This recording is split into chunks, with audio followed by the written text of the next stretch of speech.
What's going on, everyone? Welcome back to the W.A.D.E concept. It's been a while.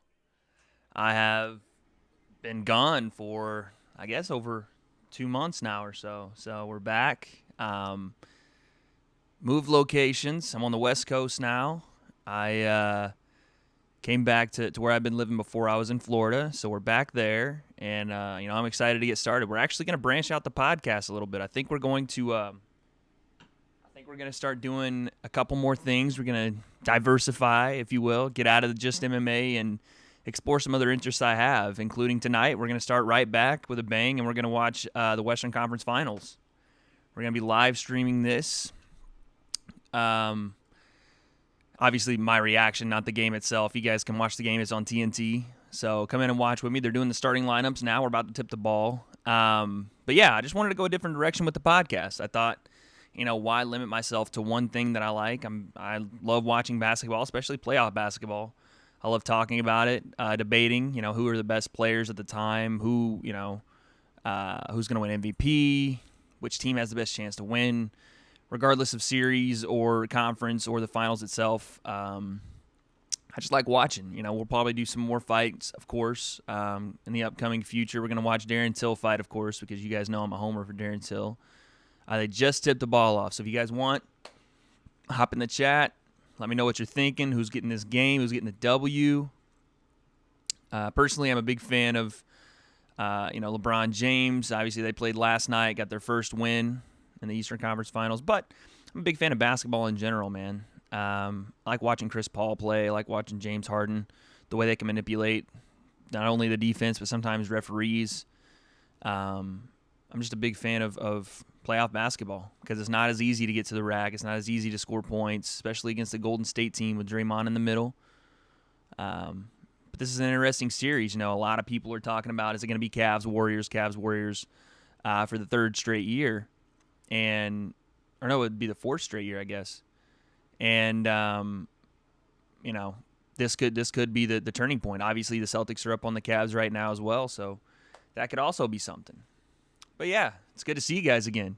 I think the podcast will go in so many different directions and reach out to so many different people that I think we can actually grow a little more than we have. And in my time off, there's a lot of thinking, a lot of discussing with family, friends, whoever.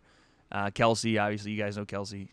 Just on the direction of the podcast and what we want to do. And I do want to make this thing, pretty big. And I want it to be, on that next level to where we can get and reach out and have more people come in and just be able to talk and chat and chop it up with everybody in the chat. Shogun, what's going on, man? Yeah, man, it's been a while. I'm glad to be back, though. In a new location, man. I'm not on that East Coast time anymore. I'm out on the West Side. It's about, 5 p.m. for me, so I'm still a long way from bedtime. No more 2 a.m. streams. Well, I shouldn't say that. Maybe we'll have some 2 a.m. streams, but no more for the UFC events. I'll be off stream by about 11 or 12 at night at that point. But it's always good to be back. I'm excited, man. I'm excited for this game. Houston showed, especially in Game 2, if you guys have been watching this series, I don't know if you have been, but I've been keeping a pretty close eye on it. Houston showed in Game 2, they do have ways to counter, Golden State's three-point shooting. Obviously, Golden State can score 30 from about 1 through 4, including KD. So, Steph can go off, Draymond can go off, Clay can go off, KD can go off. And they still have pretty decent reserve guys on the bench. Sam says he is alive. What's up, Sammy? But Houston in Game 2 found a way to neutralize that, even with the bad shooting night from James Harden. So if Houston can get P.J. Tucker, Trevor Ariza, and Clint Capella all going at the same time, they're a tough team to beat. I just don't know if you see that over 4 games. Chris Paul took that to the rack. I'm a big fan of Chris Paul, man. It's his first Western Conference. That was a double dribble. There it is. First Western Conference final for him. First conference final at all for him. And, it's fun to see how he reacts to this moment. He stood on record. It's either finals or bust for this team. It's either championship or bust for this team. That's what he said on record. So you can tell, CP's locked in. It's just a matter of, can you hold down those 4, that death squad lineup that Golden State will come out with, which, for 4 games, it's almost impossible to hold those guys under 100 points each game. It's just not going to happen. Shogun, I know absolutely nothing about basketball. Hey, well, you know what, man? It's fine. No worries at all. I'm just glad you're in here chopping it up. No big deal. There's some stuff that we'll do that I have no idea about. I want to do more live streams. I wanted to get back into it. It had been a while. So I'm back into it, man. I'm excited you're here, though. Hey, Canadians can watch basketball too, baby. I know that. I know the Raptors got put out. Your team, Shogun, you're actually a Raptors fan. You don't want to admit it to anybody. It's okay. We're here for you, but we'll learn. We'll teach you some basketball. What do I think about Curry getting broke by CP3? People don't realize that Chris Paul has been doing this for so long. Thank you, Sam, for the question. Chris Paul's been doing this for so long. They act like CP3 is just the point, some people would say the point god. Like he's great. CP3 is a veteran though. A guy that's been doing this for forever, has seen every defense you can throw at him, and has found out, like a lot of people, that Steph Curry's defense isn't, top level, isn't elite defense. He's a decent defender, but if you're going to attack a weak spot and you have a one-on-one matchup that you want to go to, I think the Rockets would love to exploit Steph Curry, especially with the knee problem he has right now on the defensive end. So I think that was just a matter of Chris Paul recognizing he's on a subpar defender and taking advantage of the situation a couple of times. I think people forget Chris Paul is, if not for a couple of places where he could have had some more help, or they could have had a better kind of gel with the team, especially in LA with the Clippers. He was supposed to go to the Lakers. The league blocked that trade.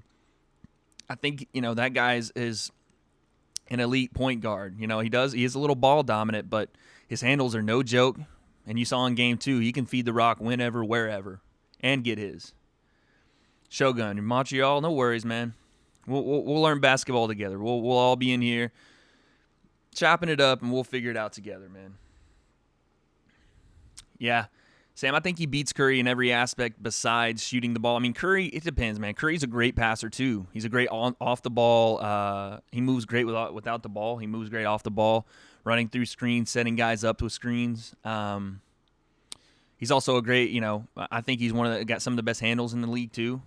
Obviously, Kyrie would be the default number one as far as handles go for players in the league. But Steph is right there. I've seen Steph break many a guys. Sometimes it's just one of those situations where a guy's caught off guard, or, another guy puts a good move on a guy. These guys at the top of it, especially at the top of the NBA, are all elite. It's just you find out where you hold your advantages. And Chris Paul recognizes that he is probably the better out of the matchup of him on offense and Steph Curry on defense. He can get the better of Steph. And he recognized that and went for it. But yeah, man, thank you guys for being in here, man. I know we got 4 people watching. I gotta get back into it. We gotta get a good community back. But for now, like I said, I'm glad to be back. And we're gonna branch out, man. I'm gonna start watching a lot more football. I had taken some time away from watching football and just gotten so into MMA, which I still love and want to do live streams for. It might be a little tougher because I work on Saturdays now as well sometimes. So we'll figure that out. And of course, if there's a fight we're going to watch, it's going to be Darren Till versus Stephen Wonderboy Thompson, 100%. But we're also going to watch the NBA playoffs on days I don't work. We'll start watching football as well. We'll start reacting to things I have no idea about. My mom mentioned it to me. I should have reacted to the royal wedding. I didn't even know what it was or when it was happening. So we might do a little bit of, stuff like that. It's kind of fun that we have no idea about, just for, to see what's going on in the world. There's so much more outside of what I've been live streaming and what I've been showing you guys. But Steph open in the corner. See if he can get that shot back. There it is. W.A.D.E. That's the thing, man. If Golden State and Steph hasn't played really well these first 2 games, and a lot of people are asking, hey, maybe is it the knee injury? Is it that old kind of Steph shrinking in the conference finals or finals? Steph Curry, is that him again? But if he can get going, man, of course, Golden State's tough to beat even without him. But you got all 4 of those guys rolling, it's damn near impossible. Will Mackenzie Dern fight at heavyweight next? She does need to move up. I mean, I've heard it for the last couple weeks, last couple days since the fight. She'd had problems cutting weight before, But yeah, it was, in my opinion, a tactical strategy to be overweight because you don't miss weight by 7 or 8 pounds. And you don't come into fight week at 140 or 139 or whatever she was. Here we go, Golden State on the break, 4-on-2. KD to the rack. Can't stop that, man. Bench is loving it. Ariza pulling up for 3 and barely hits rim. See, that's the shots I don't like, especially from a team that can run like Golden State. You don't want to give them more opportunities to do so, even though KD blows the layup there. A quick 3 in transition like that is not the shot I go to. I mean, who am I? I'm not an NBA guy or a coach at any level, but what you don't want to do is this stuff right here. Turn the ball over, Iguodala leaks out and gets a dunk. That's not what you want. But yeah, back to what I was saying about another turnover from Houston. Klay Thompson to the rack. It's a very sloppy play right now from both teams. Houston's got to be able to hold on to the ball because Golden State will run. And that quick 3 in transition with nobody back, I can't stand that shot. I get it that guys can make that shot, but nice pump. But I can't stand it. But yeah, I don't understand how the UFC let her walk into fight week at 140, talking about Mackenzie Dern, this last pay-per-view, and fight at 123 after she supposedly did all she could to lose that weight. And maybe she did, but you can't walk into fight week at 140 and expect to get down to 115. It's absolutely ridiculous. That was a tactical advantage she had. And I thought in my opinion, it was a strategy. I think she blatantly cheated. And, the UFC won't discipline her like they would anybody else because she is one of their premier fighters. Or at least they hope she's going to be. I can't stand that, though. How much does an NBA playoff ticket go for? I would assume at this level in the conference finals that we would be... What is Eric Gordon doing? I would assume that even like some cheaper seats would be up in the $70 or $80 range. Floor seats, you're looking at like maybe $1,000, $2,000, $3,000. And then the finals, you're going to be up in the $10,000 and $15,000 floor seats. It's wild, man, for sure.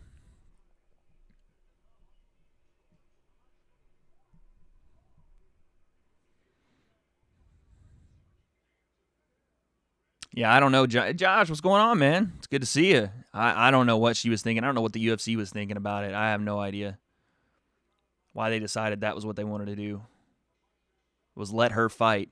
Now, granted, obviously, the fight had to be agreed to by both sides, but I mean, if that's the case, why not do it every fight? Why not just miss James Harden to the rack?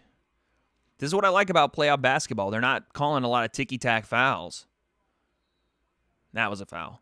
But James Harden gets a lot of, and this isn't a knock on him. He knows how to manipulate the defense, get inside, and get the officials to blow the whistle. But he's not going to get a lot of those calls that he's used to in the regular season because they're going to, obviously playoff basketball, you're going to let it play a little bit.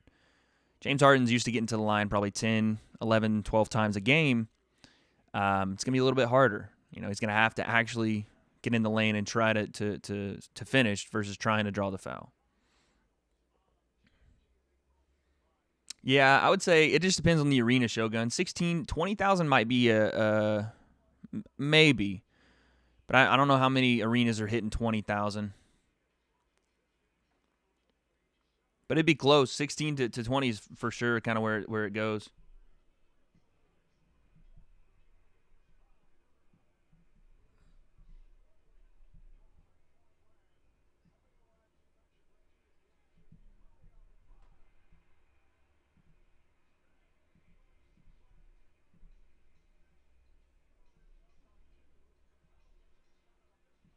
Sorry, guys. I'm messing with the chat here.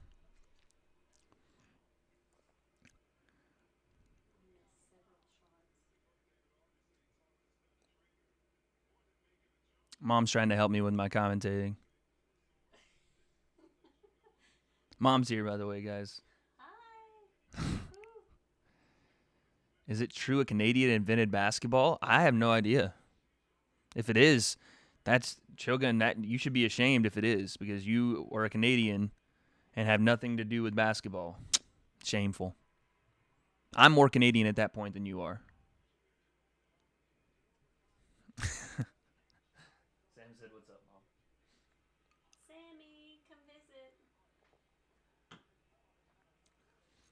Golden State's up 2, 2018, 5:17 left in the first. Kind of what you'd expect.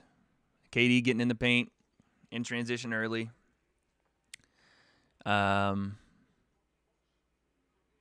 Both teams kind of struggling from the field, though. Steph Curry misses another 3. But yeah, I think that I don't know why I keep harping on it, but I can't stand the fact that Mackenzie Dern was allowed to fight in that fight. That was a little bit much for me.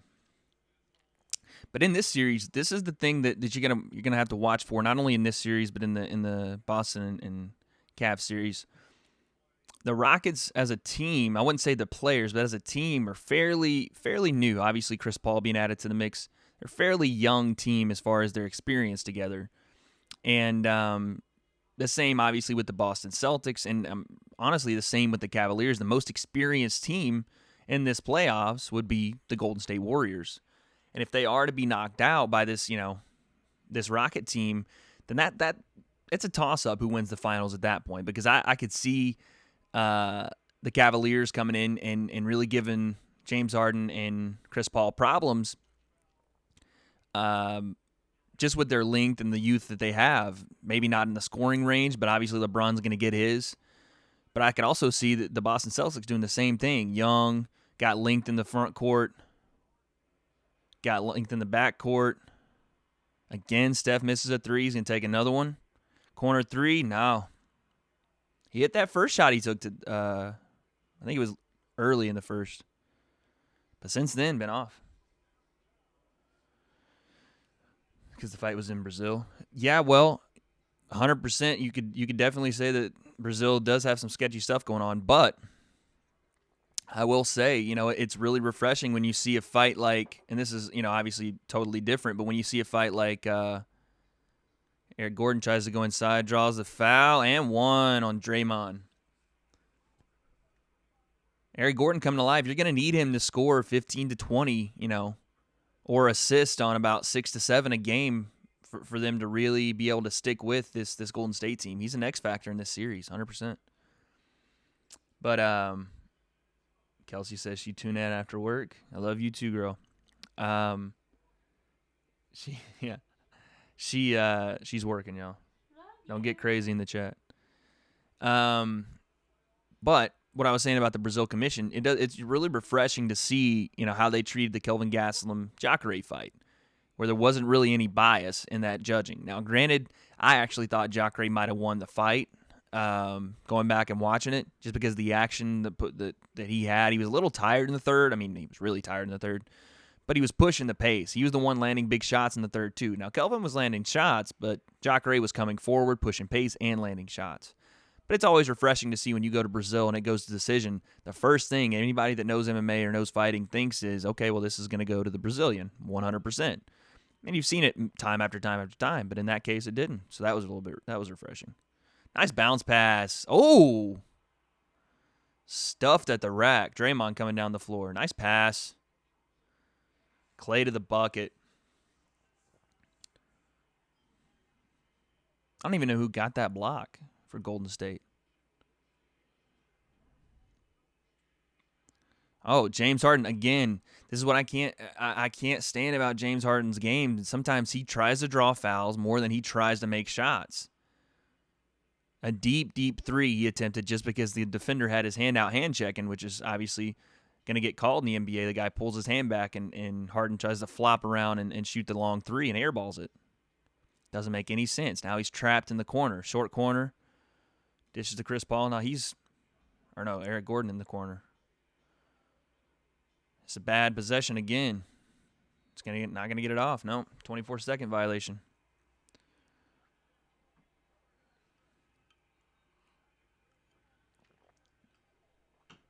I don't know if I told you guys that I'm a big NBA fan. I love watching NBA basketball.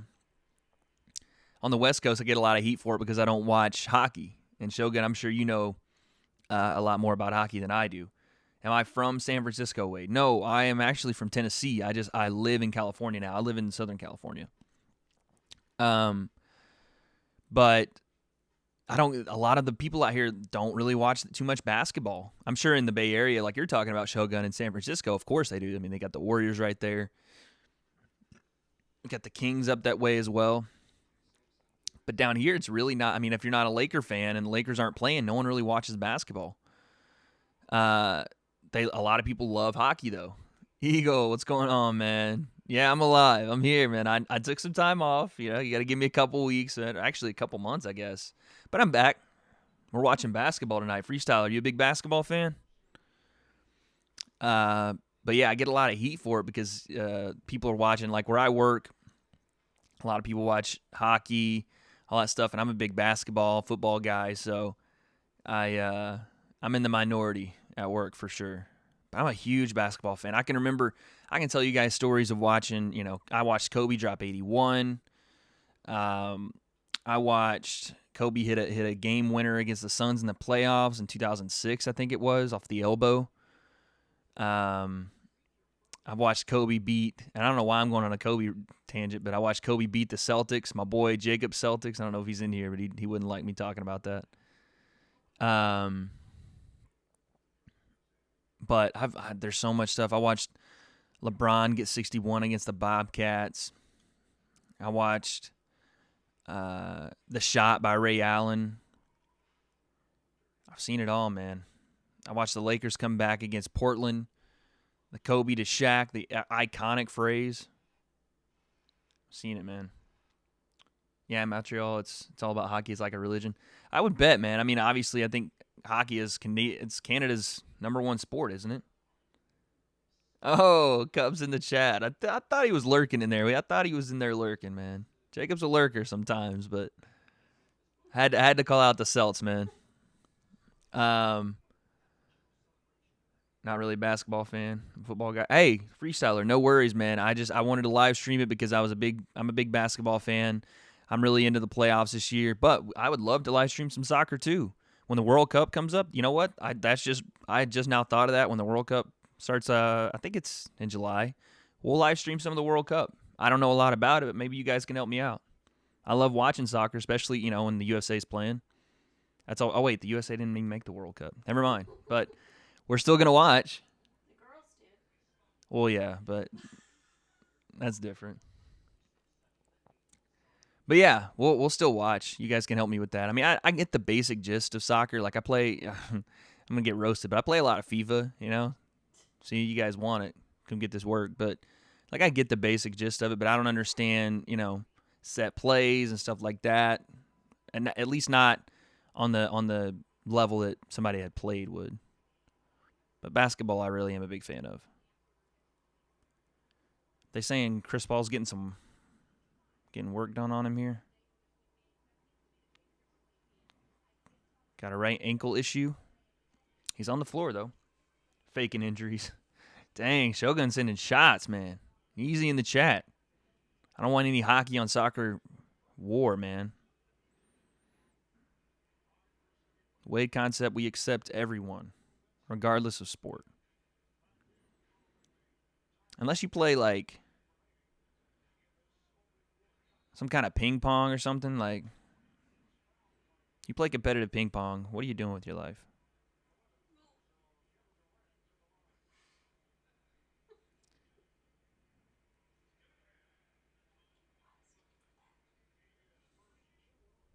Cricket? Yeah, cricket might be another one. It probably takes a lot of talent to hit that what do they call it? The wicket they use to hit the thing with? Probably takes a lot of skill, but not my cup of tea. But hey, if you like cricket, come tell me about it, man. I'm not gonna say we're gonna live stream it at all, but yeah. It's to gain an advantage. Hey, man, the NBA does the same type of stuff. Maybe not on the same level, but you see guys flopping around all the time. You'll see it in this game. I guarantee you'll see it in this game. Somebody will drive the ball to the rack, drive it to the hoop, and act like they get fouled even if they don't, and try to get a call. That's a lot of what James Harden does. Chris Paul does it. I mean, a lot of NBA players do it. They'll yell, too, to try to accentuate the fact that they got hit, even though sometimes not even there. For the guys that do watch basketball, if you're in the chat, what do you guys think who do you guys think is the best player in the world right now? It's an honest discussion and it's an honest question for me because I'm not sure. Oh, Chris Paul snapping people. Missed a shot, though. A lot of people are saying KD is right on the heels of LeBron right now. He loves that pull-up three. Sean Livingston, backcourt. A lot of people are saying, and KD is nipping at the heels of LeBron for that best player in the world status. I mean, if you look at it, it might be a little easier on KD to do some of the things he does because of the players he has around him. I'm still of the opinion of LeBron James is the best basketball player I've ever seen play live. I never got to watch MJ play live, unfortunately. But just watching LeBron, even in year 15, some of the stuff he does, truly spectacular stuff. For that whole GOAT discussion, I think it's so crazy that people just get tied down to one thing. It's either MJ or it's LeBron, and some people are it's Kobe, or it's Wilt or whoever, Kareem. I don't understand why people can't just see, if you do have the opinion, why you can't see the other side of it. Like I see the side of LeBron being the greatest in the world or the greatest ever based on the numbers he puts up and the things he does. Ooh, putback jam by Iguodala. The things that he does, to make his team better. Some people call it stat stuffing. I think it's just the ability to affect a game in many different ways. And Michael Jordan, obviously being the killer scorer he was and the elite defender he was, and not to say LeBron's not elite, but he's not winning Defensive Player of the year after year, you know what I mean? I can see both sides of it. I tend to think that it would take LeBron beating this Golden State team and winning maybe another one to have that conversation. To have that conversation honestly, regardless of how I feel about it, I think LeBron's the best player I've ever seen. But, oh my God, a terrible miss from Nick Young. Was that Nick Young? Swaggy P, my man. Let's get it together. Shogun says LeBron, if you're good at playing basketball, it shouldn't be that hard to play cricket. Maybe not. Two different sports, though. It's like, it's tough to go. Even for me, there's another, if you guys are watching the game right now, you're seeing a lot of flopping around. Iguodala tries another short corner. Cash. But even if you guys play a certain sport, it doesn't give you the ability necessarily to play another one, right? So it's like if I played football for almost 16 years, I could not go out right now and play baseball and hit probably anything. I played baseball for a little bit, but it's just once you stop playing a sport, or if you never have, it's night and day difference. I mean, to relate it to what we're talking about now, Michael Jordan is, if not the best, one of the best basketball players to ever live, and was a below average baseball player in the minor leagues. So, who knows, man? Pretty back and forth first quarter. I know we didn't talk about it in detail too much, but I don't think I want to do that with the NBA games. I like to just chop it up with you guys, and if we do have some basketball heads in here with me to get some opinions on things, that's really it. But as far as going play by play, there's guys on the TV doing that, and you guys can listen to that. I just like to comment on what I see and chop it up with you guys. Deion Sanders, if we're talking about some of the greatest athletes that we've ever seen, Deion Sanders is one of those guys. I mean, Bo Jackson you could put in that conversation, but those guys are the outliers, right? They're not the majority of people. They're the outliers, the guys that are, playing those two sports and they just have that knack for it for years. So, but man, Deion Sanders was quite an athlete, wasn't he? Played both sides on football, played both sides of the ball. One of the best punt returners. Just the style, the flair that he had, charisma that he possessed, all wrapped up into one guy. Oh, and by the way, a major league level baseball player. A lot of people say Bo Jackson is the best athlete of all time. Again, didn't get to see him live. I've talked to my dad about it. My dad seems to think so. My dad seems to think that Herschel Walker is the best running back of all time in football. I would lean maybe toward Adrian Peterson just because of the longevity he possesses. And before it's all said and done, I mean, Eric Dickerson obviously is the guy. But before it's all said and done, it might be Adrian Peterson.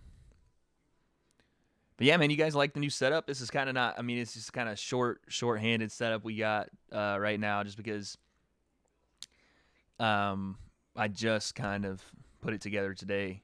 But, you know, we're obviously, we're looking to move into a new spot, so hopefully we'll get a little bit different look. But for now, not too bad, you know. I don't like pulling the green screen out as much just because it feels like a hassle to pull it out and try to hang it, and it's wrinkled up and stuff, so we didn't do that. We just left it the old comfortable couch. Emmitt Smith, I don't know about that. Here's my thing with Emmitt Smith. Emmitt Smith, obviously one of the best running backs ever, of course. Longevity, championship caliber running back, won 3 titles, was able to keep himself from being injured for the most part. But the problem I have with people saying Emmitt Smith's the best running back of all time is, mostly just because of who he played with. He was on a championship-level football team, and it's kind of one of those bittersweet things because if you're the greatest of all time, the conversation always comes back to, well, how much help did you have? And it's the same thing with MJ. It's the same thing with Tom Brady. It's the same thing with, name any great sport other than, individual sports like golf or MMA or something like that. When you're saying the greatest, it's tough to quantify it because there's so many factors in it, right? Emmitt Smith played behind one of the best offensive lines with Dallas that's ever been recorded, along with a Hall of Fame quarterback, a Hall of Fame wide receiver. So it's tough to really go, yeah, he was, without Emmitt Smith, that team doesn't work. But in the same breath, that's absolutely true. Without Emmitt Smith, that team isn't who they were. But with Adrian Peterson, he's played in Minnesota, where he hasn't really had a lot of help, other than the year he had Brett Favre, and they went to the NFC title game. Obviously, one of the knocks on Adrian Peterson would be that fumble in the NFC title game. But other than that, he's played with subpar quarterbacks, subpar receivers around him. He's been that franchise. Before he left, he was that franchise. So, and he's still, running backs usually tend to wear down by year 9 or 10. This guy's still running strong at what I think is 11 or 12 right now. So, but who knows, man? Just started the second quarter. Sean Livingston off the bench has been one of Golden State's key guys for years now. In that first finals against the Cavs where they beat the Cavs, Livingston was a big factor in that final. I think it was Iguodala that won the MVP, but Livingston had a big role in that finals. Iguodala won the MVP because of his work on LeBron and obviously some of the numbers he put up in that series, and they had to give it to somebody. Steph had struggled during the series. Clay had struggled, and because Golden State won the series, they had to give it to somebody. But that just shows you that Golden State, 1 through 7 is some of the best guys they could really find, because Sean Livingston can come in and spell Steph Curry or Klay Thompson and run the point or run the 2, or he can come in, play the 3, and you can keep both those guys in and go small with Draymond at center, what they're kind of doing right now. Eric Gordon hits a wide open 3 in the left, or no, Gerald Green. Gerald Green has the Rocket symbol braided into his head. How long do you think that took to happen? I don't even know how braiding works exactly, but I feel like that would take a long, long time and more than one person to do that. I'm not mad at it, though. Looks like he got a professional to do it for him.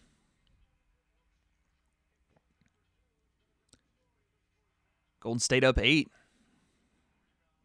About a quarter of the way in here. Second quarter. Eric Gordon, again, could be the X factor for this team. He just hit a 3, being really aggressive, driving to the rack.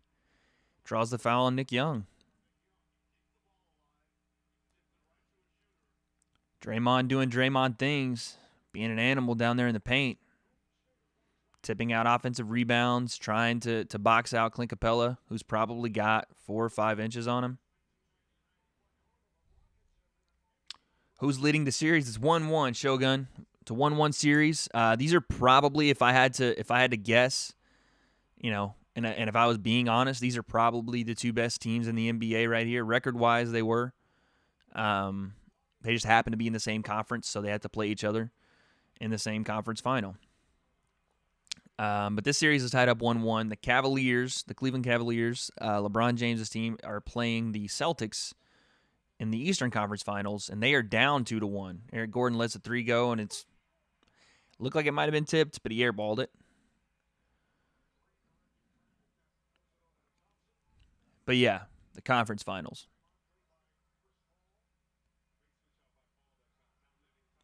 So in basketball, I think they have this in hockey. You have the Western Conference, Eastern Conference. Obviously, teams in the East play teams in the East.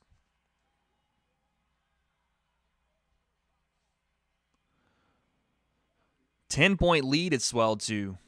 The problem I think that Houston's having is a lot of ISO one-on-one basketball, and it's a trend I see a lot in the NBA where guys play a lot of ISO one-on-one basketball, and it's like it's kind of beat your man. Obviously, if the help comes, kick it, we'll pop this 3. But I don't understand quite why there's not a lot more ball movement, not a lot more set plays, passing, anything like that. Obviously, you'll see some down screens, some sets to get some people in certain positions. But again, from there, it's just ISO basketball. The only time I really like ISO basketball is if it's, an elite scorer on his side of the court and you run some kind of 1-4 set where he's all alone and he can beat a defender one-on-one, but it takes, a down screen or a couple of screens down low or something, a rub to get him open throughout the offensive possession, not where it's just passes to a guy on a wing, everybody gets on one side of the floor, and we let this guy go one-on-one with, help there. And if the help does come, he kicks it. I can't stand that kind of basketball because it feels like it's super unproductive to not only, guys that need shots like James Harden or Chris Paul or Eric Gordon for that matter, but also guys that are coming off the bench that need to get in rhythm in case they need to make that shot. You know what I mean? Like in case James Harden does go to the rack and their defender helps, they're there wide open in the corner, but they ain't taken a shot since 3 games ago. So that's my whole thing with ISO basketball. I get it. I understand why it's in play, but I only really like it when it's, if you got your guy maybe on the elbow, the low block, and you're working there one-on-one. Guys like KD, you rarely see, unless it's late in the shot clock, you rarely see KD just take the ball top of the key and hold it for 10, 20, even, 15, 20 seconds and try to beat a defender one-on-one top of the key, three-point line, nothing like that. You usually see a high screen, get the switch, KD goes directly down to the elbow, works his elbow game, or goes into the low post and shoots the Dirk fadeaway. That's usually what you see.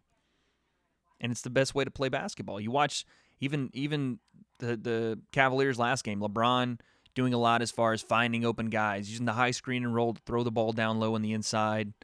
The Celtics do a good job of it. Obviously, Brad Stevens is one of the best coaches in the NBA. I'm not going to praise the Celtics too much because I know, again, Jacob's lurking in the chat. He's going to call me a bandwagon Celtics fan. We're not going to go there.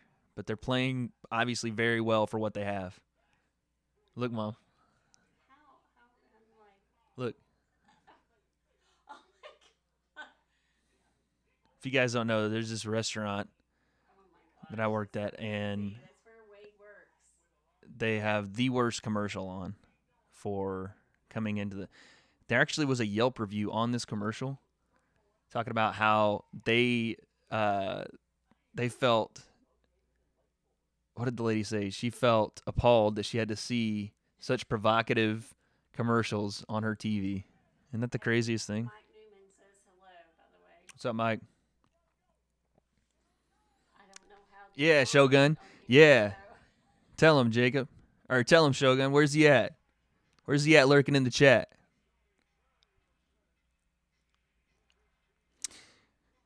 Does he have to wear a mustache? Sully asked if you have to wear a mustache. No, I do not. Oh my God. Hey, Sully, no. I'm live. Okay. Oh, man. Klay Thompson. Look, he was going to pull that up, but he didn't. Now pulls up in the corner, nothing. The Rockets are 2 for 12 with about 5, I think he said 5 turnovers. Here we go. One-on-one basketball again. 1-on-4. I don't like it, man. I don't like it. James Harden tries to go right side of the floor. The whole Rockets team sprints to the left side. Tries to give him the one-on-one basketball, but he gets in the lane and the help's there.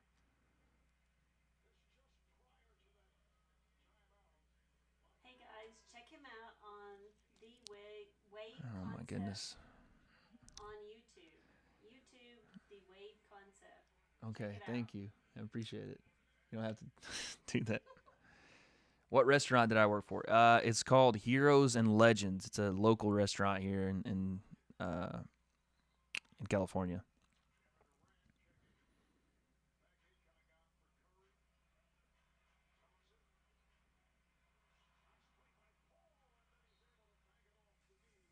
Nice play by Chris Paul. Underrated defender, man.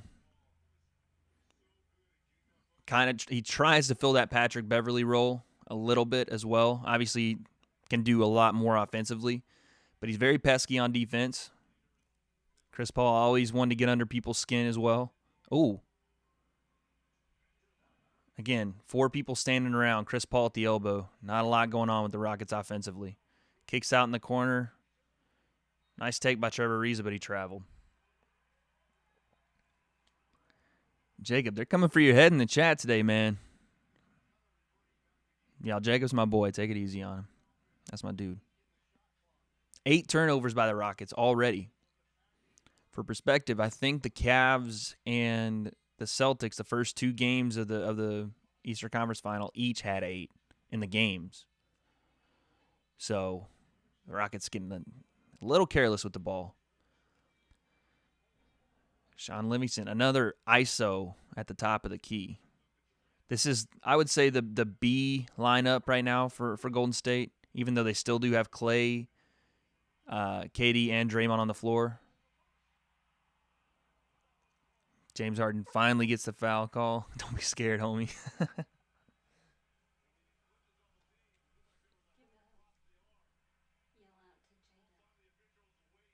Oh, hey, Jada, what's going on? Aunt Tammy's watching. Thank you, guys. Thank you, everybody, for watching. Mom's going to stop talking now. Sorry. They've already exceeded my... Sorry, guys. They've already exceeded my expectations. They beat the Cavs. Twitter beware. I popped back up on Twitter a couple of days ago because I thought I should be more active, obviously, on it. But I was just, breaking down the Cavs game, and Jacob caught me slipping. But yeah, the Cavs. What? Hi, Christina. Hi, everyone. Again, we're gonna stop now because I'm trying to. Okay, sorry. But yeah, the Celtics have definitely exceeded a lot of people's expectations, especially without 2 superstars they have. Those young guys, man. And this is the thing. I wanted to talk to Jake about this too because I haven't gotten to. But they're gonna have for the Celtics. It's a good problem to have. But you got 3 guys on the wing coming into next year that I don't know what you're gonna do. Are you really gonna keep Gordon Hayward, Jaylen Brown, and Jason Tatum on the wing? One of those guys is the odd man out, and I don't know what they do. Who are they going to put in a package to send somewhere else or try to get some money for? Because those young guys are going to have deals coming up soon, and if you don't re-sign them, obviously someone's going to come and throw tons of money at them because both those guys are looking like young superstars upcoming. Kelsey, how long am I on for? Probably, what time is it? Probably another 2 hours. Maybe an hour and a half, 2 hours. KD takes a deep 3. No. Not quite. Still a 10-point lead for Golden State, though. And again, it's because of this ISO basketball, one-on-one. Another one right here from James Harden. Got the switch. Misses the layup, though. Blows the layup. What I like from Golden State is they're pushing the ball in transition. Even if they don't have numbers, they're trying to get a reaction out of that Houston defense. and you have lethal shooters around you, as Klay Thompson makes a mid-range jumper. You have lethal shooters around you. Just pushing the ball, even if you're, against the numbers, you don't have to take the ball 1-on-4, but just pushing it and making the defense set up and try to get mismatches and cross matches in transition will give you an opportunity for better looks. James Harden gets to the rack right there. Again, James Harden, a good enough player to go one-on-one and create and go to the rack, but it's not, in my opinion, it's not the best offensive game plan to let him stand at the top of the key, try one high ball screen, and let him go one-on-one the entire game. Because, again, eventually the help's going to come, and those guys that aren't shooting and aren't getting any action, like P.J. Tucker, you haven't heard P.J. Tucker after having 20-something points in the last game. Where has he been tonight? It's because the Rockets are very stagnant. But we'll see how it goes. I have no idea if that's their game plan, if that's Mike D'Antoni. But the D'Antoni I remember is Steve Nash creating, getting guys open, getting other guys involved, the run and gun offense. That's D'Antoni, not this standing around ISO ball. But what do I know? Are you good over there? Good. Everyone's chiming in. It's really nice. Yeah, they can come watch mine. Yeah, go to Instead of instead of on YouTube, you guys. I'm live streaming because I'm not ever got to see him do this, Sorry, guys. he does go to the live concept. Not even close. No. Nope. The W.A.D.E concept. There you go. On YouTube and share and like and. My mom has become my proxy marketing. Oh my gosh, I'm so proud manager. of you. All right, Mom, can you not? We don't need to do that. The W.A.D.E concept. They heard you the 40th time, so we're good. YouTube. Yep, we're good. I'm gonna sign off here pretty soon. Okay. I'm gonna love it. But weather's been. She should live stream with me. No, she should not live stream with me. No, the weather's been crappy here, so I'm really bored. That's why I'm here, or I would not be here. No, she would still be here. Definitely still would be. Love you. Okay. I'm getting so many comments. That's fine. I don't mind.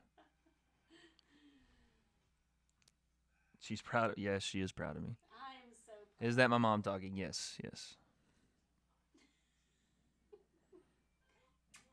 Nope. You don't have to do that. Okay. Let's not do any of that. Okay. I'm going to shut down the live stream thing here. So everybody just go to YouTube and check this guy out. He's really doing great stuff.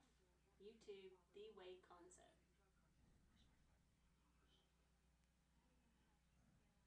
And after 5 hours, Mom is done live streaming. Oh my God. It's like I can't talk because it's my live stream and I can't talk to my live stream because Mom is talking over there. Sorry. It's like I try to make a point or try to say something and she's over here promoting the live stream that I'm already on. Jesus. Jacob says, no one's going anywhere. Irving, Brown, Tatum, Hayward, and Horford. You hold on. Let me look at that again. You're going to have Hayward play the 4? That's a small lineup, man. I mean, it could work for sure in the Eastern Conference because there's not a lot of bigs or long, fours that can really match up with Gordon Hayward, but it's not going to get the job done against Kevin Durant because in that situation, you would own the backcourt, I think. It's tough, man, because you still have Steph. For you. Come back. Okay. Again, Mom's going to stop talking now. Okay, sorry. Because I am. But I don't know, man. It'd be tough because they would match up really well with a lot of teams in the Eastern Conference for sure. Look, the Celtics and the Sixers are going to be around for a long time, and it's going to be a problem for an aging LeBron, 100%. Once he gets to a certain point, and that might be this year, that might be next year, it's going to be too much for him specifically. I don't know if he plays the free agent market. It seems like he's willing to do that again. But the Celtics and the Sixers is going to be one of those rivalries that come back around, and they'll be there for years and years and years to come. So I don't know what you do with that. I think that for the Celtics, it's not. I don't think it's purely based on the fact that their lineups are there. I think that Danny Ainge is not going to want to spend the money that it's going to take to keep a Jason Tatum, a Jaylen Brown, after already the money he spent to keep Gordon Hayward around. So I don't know. I don't know who's getting the axe or who's going to eat the big contract. What other teams are going to be willing to do so? But I just think the money is going to be an issue. If you can find a way, Golden State's found a way so far to pay everybody and keep everybody happy in the pursuit of championships, obviously. If you can find a way to, for sure, that would be the move to do. PJ Tucker blows the layup wide open. This could get dangerous right here for the Rockets, man. You're letting a Golden State team get a double-digit lead and start to run on you a little bit flustered in transition on defense, not making shots on offense. This could get dangerous quickly because Golden State can make a 12-point lead, a 25-point lead in what seems like 2 minutes. I mean, they're that good on offense. Both teams are, but with the Rockets, they just showed shooting 34%. Being in the hole already, on the road, not good. Shogun, man. Don't egg her on.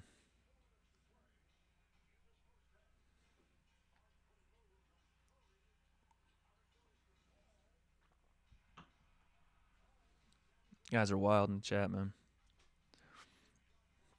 You know what's crazy? It's almost sad. My mom had more people watching her live stream than I do, and I'm the one that's actually live streaming and knows what's going on in the game. Isn't that nuts? She's basically the most popular person on Facebook, apparently. She has a better viewing than the W.A.D.E concept. We're just gonna make her own page, her own YouTube page, her own setup. Gonna get her going.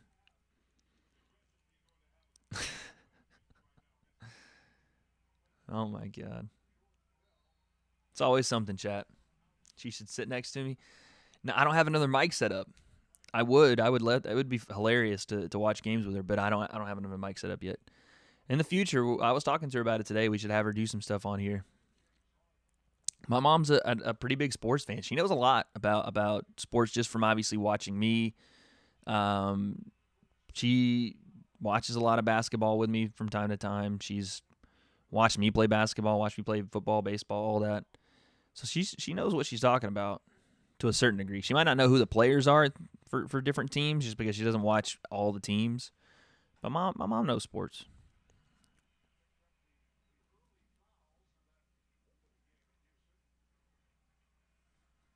The thing about this game that's odd is neither team is shooting that well. The difference, I feel like, is that Golden State's just moving the ball better and playing better as a team. Whereas Houston is settling, even in transition sometimes, for what look like layups, but are really bad shots that are contested layups, and then they flop around on the ground. So I don't. That's really the only difference. Both, again, neither team is shooting great. Houston's shooting atrocious right now, but high ball screen from Chris Paul. James Harden gets in the lane one-on-one. The kick. That's the ball movement you like to see. If you're going to go one-on-one and get ISO in the lane, swinging the ball is going to be a lot faster than a lot of dribbling and standing and high pick and rolls and stuff like that. The initial pick and roll is fine, but when it's all you're doing and the ball's not moving anywhere but with the pick man and the roll guy, the roll guy and the ball handler, that's it. No one else is touching the ball. Everybody's on the perimeter standing with their hands, in their pockets, basically.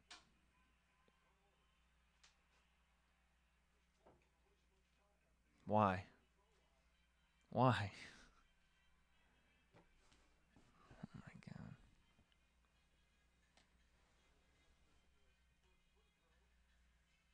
Are you okay? Yes. Before this podcast is over, I will no longer be the host, and Mom will be the host. So you guys get ready for that. Warriors are better with Curry off the floor right now. I'm with Jacob.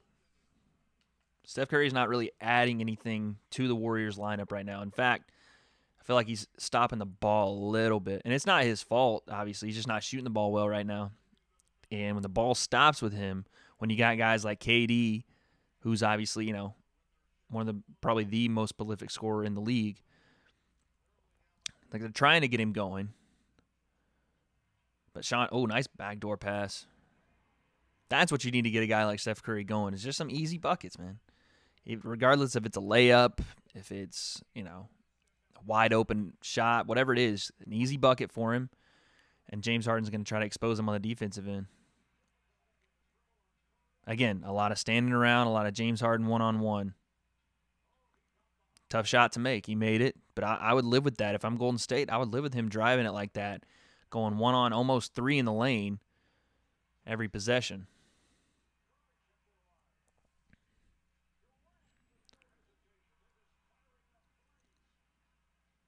Again, neither team really shooting that well.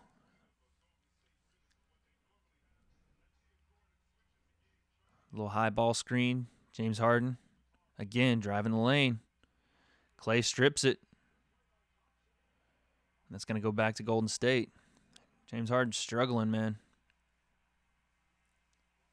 You're asking a lot of the guy if he's going to go down top of the key and go down the lane every single possession. I mean, obviously, teams are going to catch on to that.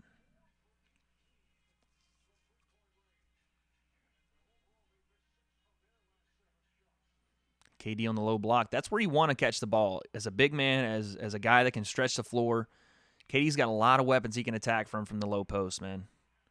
He hits a turnaround jumper toward the baseline.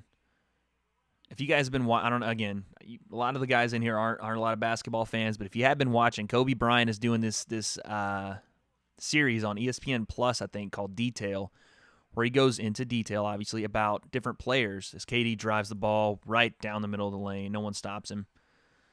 It's an 11-point lead right now for Golden State. About a minute left. But I'll tell you guys about that detail once it goes to halftime here. Ariza with the pump. Takes Draymond one-on-one. Draymond, for his size, he's an undersized 5 or even a 4, really. And for him to be able to be that stopper at the rim, he's got great timing, great ability to not foul on the jump. But KD, man, Kobe Bryant was talking about, not only with LeBron, he's talking about with Jason Tatum, being able to catch the ball in the space that you want it, right? Not catching the ball away from the basket, maybe on the three-point line, then trying to dribble to get to your spot. Establishing where you want to be on the floor and catching the ball there already puts the defense in a bad position because, in this case, KD is one of the best players in the NBA, and he just caught the ball in his sweet spot about 8 feet away from the goal. And he's 6'11", so it's basically a turnaround layup for him. Steph makes 2, and it is a 13-point game with 26 seconds left. I think this is the case of the Rockets getting very stagnant on offense. I don't understand it. You have guys that can hit shots. You have to be able to create for them, and then by creating, it's not going one-on-one, taking a bad three-pointer like James Harden just did. He got fouled, though.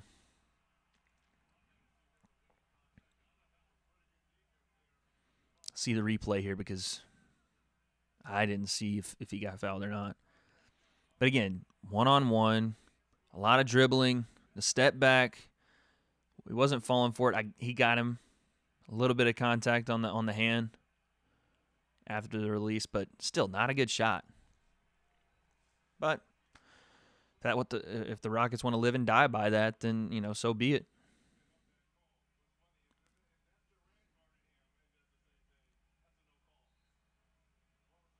James Harden's 3 for 8.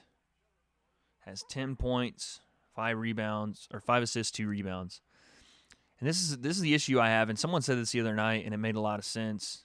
I don't know where I read it, but James Harden is a stat stuffer in all the wrong reasons that LeBron is a stat stuffer in the right reasons. And what I mean by that is LeBron at the end of the half could have similar numbers, and I would be praising him simply because he would have less shots, less misses, and if there was a metric, and I'm sure there is, to measure how long someone held the ball per possession, James Harden would probably lead the league.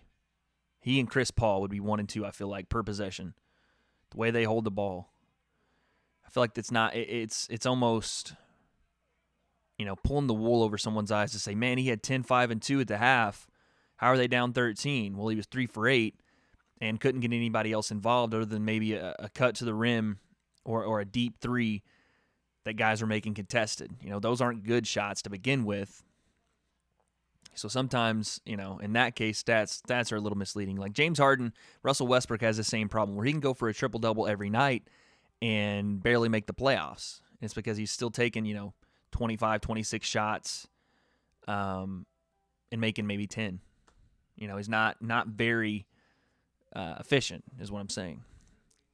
Harden is the guy with the beard, right? Yes. James Harden is the guy with the long, super long beard and the weird mohawk thing.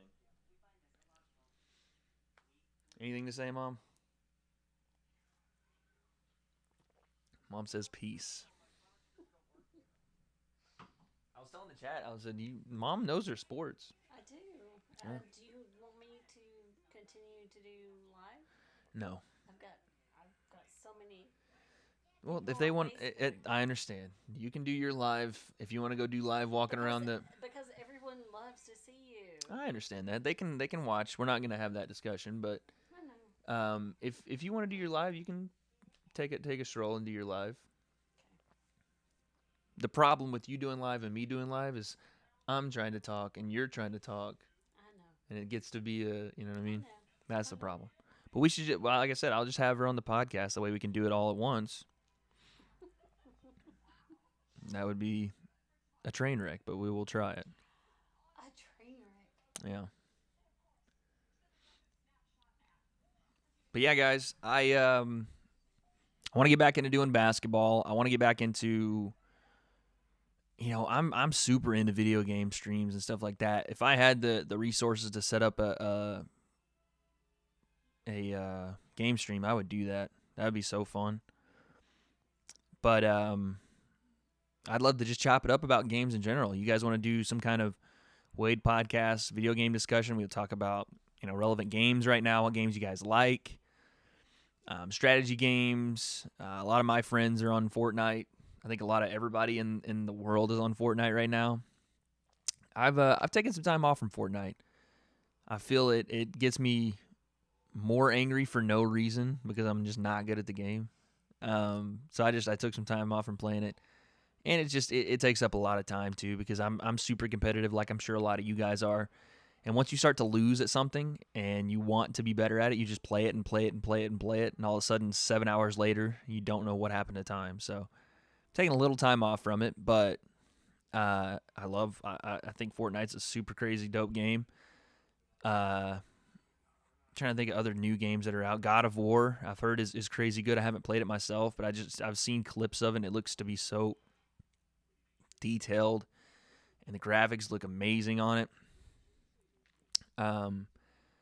I want to go back and play some old strategy games. I don't know if you guys have played computer games for a long, long time, but I played this game called Age of Empires for a long time, Rise of Nations after that. And I love those war type strategy games, and I'll body every single one of you too.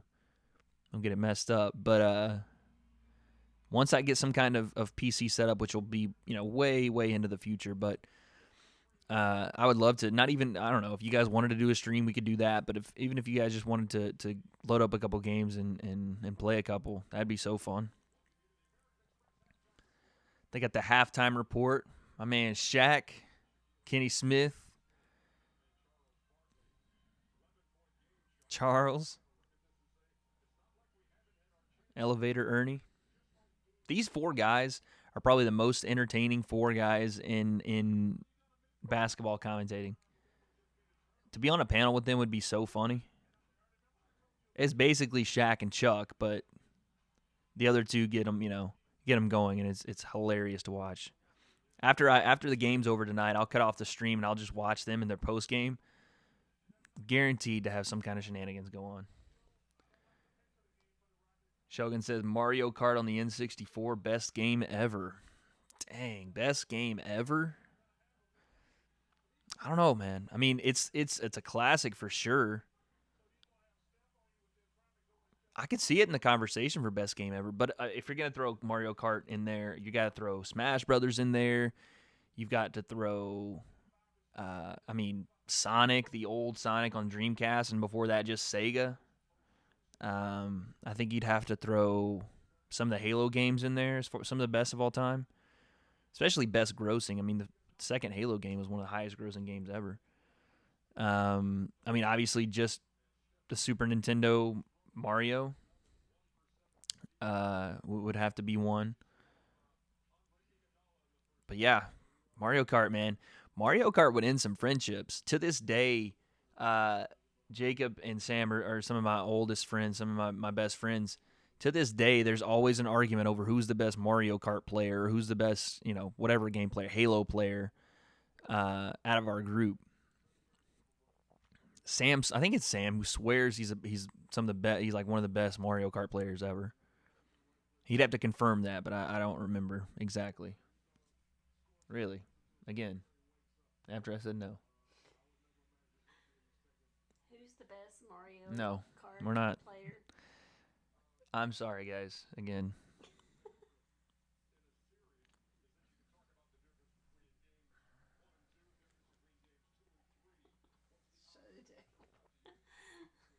That was good stuff. I'm still live. I know you are. Okay. You? I know you do. Okay. I can never live stream again, guys. I'm sorry. I can never live stream again. We have literally got to find somewhere else to live stream. Shogun, again, don't egg her on at all. Please. Nothing. But yeah, Mario Kart's a classic. Mario Party, though. People act like Mario Party wasn't that game back in the day. Loved playing Mario Party. Loved watching people absolutely rage at Mario Party when you get that star stolen from you. Bro, nothing can replace the anguish you felt when you had just like crazy amount of stars built up and then someone came in with the boo and just swiped half of them. Or getting hit by a blue shell in Mario Kart. I'm with you on that. But even like some of the Madden games, I'm a big WWE guy. You guys know this. Some of the wrestling games like SmackDown versus Raw 2007 or like 2006, 2007, great games. Anytime I would play those games, I know I'm off topic, but it's halftime. We're watching like some highlights of the game, and we'll talk more about it as the game comes back on. But I remember playing some of those WWE games, and you would, create your superstar or create your wrestler or whatever, and I would always pick Shawn Michaels super kick as my finisher, and I would throw a guy off the rope, Irish whip off the ropes, and land the super kick for the finish every time. I had told Jacob, we did this, I think, when I was in college. I told him we should get back on the wrestling games, man. Play some online. That junk would be sick, man. I have my Twitch channel, y'all. It's ready to go. I have my Xbox, but I want to play more games, and I wanted to get like a PC setup, but that's a little bit further away. But when we do that, we'll hit up on Twitch. Razor's Edge, the best finishing move ever. So the Razor's Edge is basically a diamond cutter, isn't it? Like it's basically what Randy Orton does for his RKO, right? Am I wrong there? I'm pretty sure the Razor's Edge is the same thing as a diamond cutter, is the same thing as an RKO, just modified, obviously. No, I know obviously Razor Ramon the Razor's Edge, but I'll have to go back and look. But basically, Randy Orton's RKO is a diamond cutter. I think that's common knowledge at this point.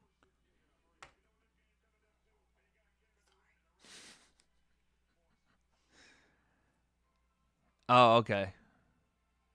A modified powerbomb. Who's got the best finisher right now, Shogun? Who do you think's got the best finisher in the WWE right now? If you still watch wrestling, I still watch wrestling from time to time. I tend to think it just depends, man. I really like if you've seen I think it's Cedric Alexander has a finisher called the lumbar check. That's pretty sick.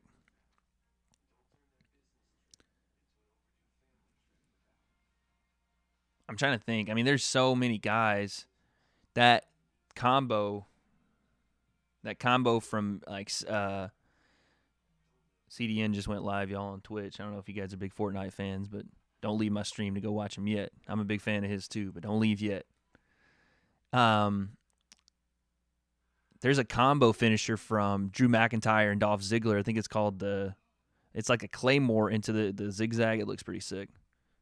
Stopped like mid 2000s. Come on, Shogun. Wrestling, I'll say this: it might not be as entertaining as the Attitude Era as far as the antics outside of the ring, but as far as in the ring wrestling, obviously, we know the gig is up with wrestling. We know what's happening, but to watch the guys perform and girls, some of the girls are some of the best wrestlers on the planet. To watch that, some pretty high level stuff going on. Jacob likes the curb stomp. That curb stomp is pretty sick. The way he used to do it was so nasty. Seth Rollins just re-debuted it. I think they're just calling it the stomp now because I guess the curb stomp is not PG enough. But I do like the curb stomp. Curb stomp's sick. I can't stand, and I'm gonna get labeled as one of these Roman haters. I can't stand the Roman Reigns spear. Can't stand it. Bray Wyatt, yeah, Bray Wyatt's got a sick finisher. That Sister Abigail. The only reason that it's not cooler, Shogun, is because they book him terribly. Like he'll throw the Sister Abigail, and dudes will, like, crazy amount of dudes will kick out of it. Like he'll do like 3 Sister Abigails, and like dude will kick out of all 3, and then he'll hit like a running senton and pin the guy and win the match. It's crazy. That commercial's on again. Commercial's on again. Someone literally left a Yelp review and said, Look that's what I'm saying. They were saying, like, That's the worst commercial ever. they were saying they were appalled at the sensationalism of the girl in the commercial. They like gave us a bad review on Yelp because of that. How funny is that, though? That's funny. Like, it has nothing to do with the actual restaurant. One of our bartenders is the one that produced that whole thing. The genius behind that. That's terrible. Who's my favorite wrestler of all time? Oh, man. See, it's one of these things again, man, where it's just like there's so many guys that I've liked over the years. I mean, Shawn Michaels in the ring, probably the best to ever do it. But I would probably say The Rock, and it's because at the time anyway, no one could cut a promo like The Rock. And I'm really big on the aspect of reality, of anything. Whether that be pro wrestling, whether that be TV. They're showing Shaq riding a horse, and the horse looks like it's going to die. That thing looked like it was going to hit the ground any second. But whether it be wrestling, some kind of TV show, a movie, like I went and watched The Avengers, crazy good movie. Any of that, I like the realism in the fact of human emotion. Maybe not so much of what's going on. Obviously, there's not a lot of realism in the Marvel movies, but just the realism of human emotion, right? A lot of people can sniff it from a mile away when something's fake. When it's not, but when it can get as close to real as possible, that's when it's interesting, right? That's when it's like, oh, I can relate to this. And the same reason I'm a huge fan of Conor McGregor, not only because he's an amazing fighter and I love his fighting style, but because he has this innate ability to be able to relate to people, not only like myself, but, in the highest arc of wealth, all the way down to, a cage fighter. He can relate to all those different people. And that's why I like The Rock, was because he was the first guy doing a lot of in wrestling anyway, doing a lot of what looked like a little bit unscripted, but also had his catchphrases like, obviously, smell what The Rock's cooking. Doesn't matter what doesn't matter. Just bring it. Like SmackDown Hotel. Like he had all the different things. So that's why. Bret Hart was definitely one of the most technical wrestlers of his generation for sure. Steve Austin was super underrated, man. Steve Austin's Jacob's favorite wrestler. He was super underrated on the mic. Just that guy just got it. He captured whatever it was that was like 90s rebellious attitude. People didn't want to work for somebody, hated their boss. He captured that and encapsulated it and just exploded on the scene with it. What's the new Matt Hardy Bray Wyatt finisher called? I don't know. It's something so dumb. They gave it a name because at first they were just calling it the Sister Abigail into the Twist of Fate, but it's like the Woken Fate Twister or something. I don't know. It's something ridiculous. But that whole thing, I thought they were going to go a different direction with it because it seems like, and I get off on tangents. We're supposed to be talking about basketball, but we're at halftime, and I love talking about wrestling too. So I thought that they were going to do so much more with the Bray Wyatt Matt Hardy thing, and I thought they were going to revamp his character, but really all they did was have him mix catchphrases with Matt Hardy. I thought they could have done so much more, like put him with Bo Dallas, found a way to combine the Wyatt family and the Woken universe and put it all together. Maybe have a reunion with Braun Strowman would have been cool, but they've just kind of pissed that all away. That's WWE for you, though. That's why I'm getting into New Japan Pro Wrestling a little bit, too. And Ring of Honor and watching the Bullet Club and watching a lot of that stuff. Naito, Suzuki-gun, all that stuff.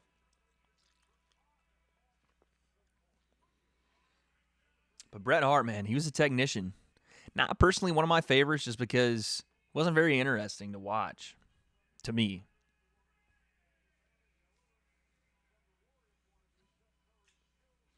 I'm again on my mom's Facebook, so if you guys want to go check her out, obviously go follow her Facebook.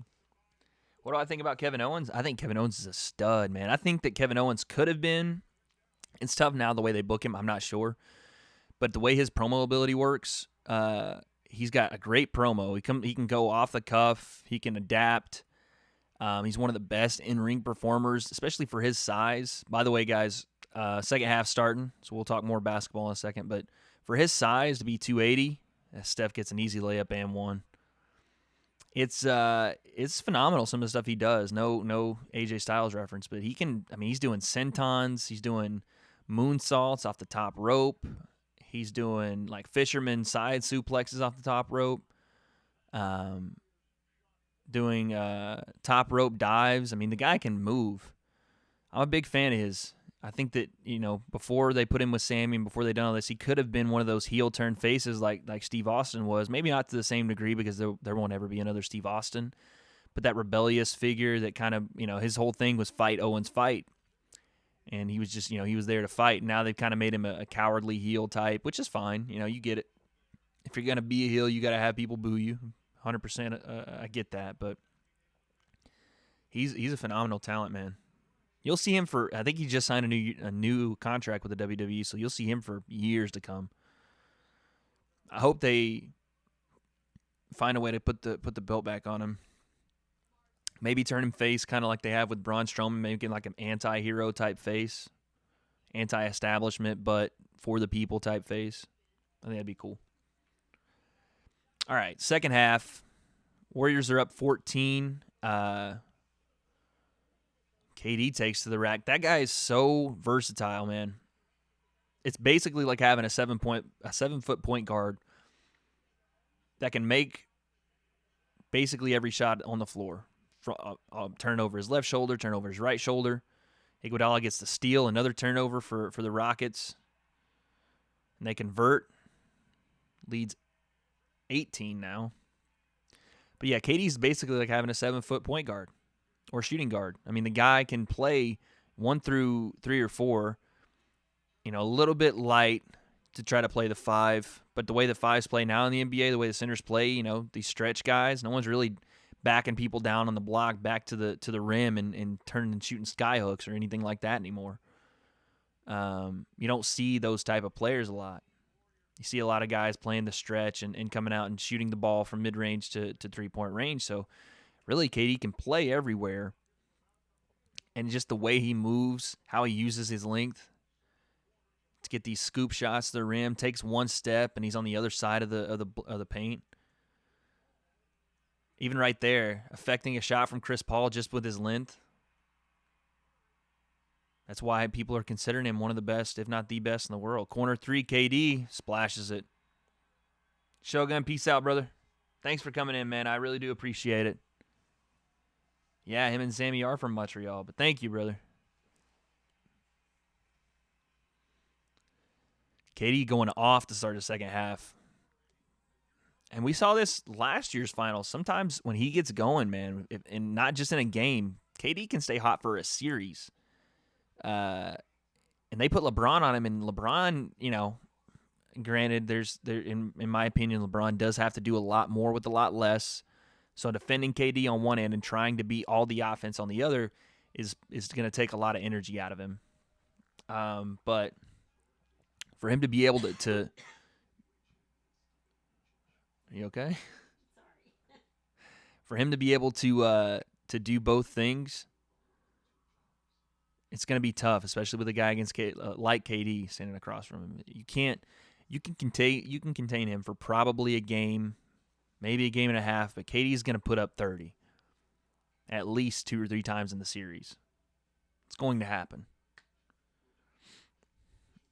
I appreciate everybody staying in here with me, man. I know we've been away for a little bit, and we're trying to branch out into a different audience as well. We're going to still do fights. The hard part is I work sometimes when these fights are going on, because a lot of times Saturdays I'm at work, but we'll figure it out.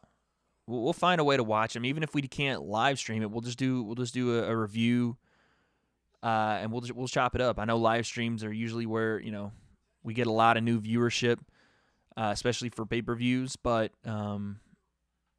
and if we can do a pay-per-view and we're available and everything lines up, then of course we'll do it.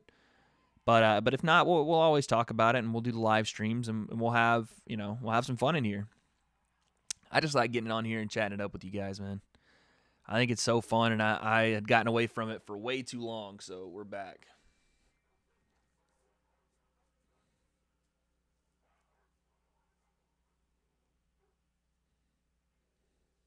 See, man, Shogun got me going with this wrestling talk, and now I don't even want to watch. I want to watch some wrestling now.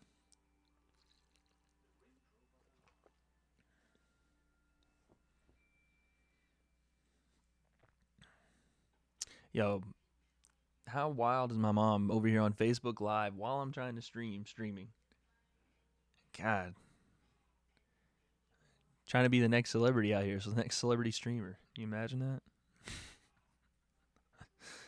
Oh man, it's my mom though, man. Yo, we got football coming up too, man. I think we're gonna start doing a lot of college football live streaming. I think that'll be really cool to be able to react to some college football games, especially if the Vols are playing, man. If Tennessee's playing and I'm not working or something's not going on, we're definitely watching that. I've got to get back into my college football mode. I used to watch so much college football. I mean, obviously, I wanted to go play certain places. I wanted to play at Tennessee, so I would watch a lot more of that. But I got away from it when I started watching a lot of MMA. And again, we're not the MMA live streams, if at all possible, they're not going anywhere. We're going to still watch those. It's just the fact of, can I get work off? I'm going back to school as well, and we're gonna get that. We're gonna get that communications degree. I had slept on it for a long, long time, but I think for the W.A.D.E concept to move forward, and for me to move forward, we're gonna get that degree, and we're gonna go up to LA. We're gonna try to do some internships up there. We're gonna see what happens, man.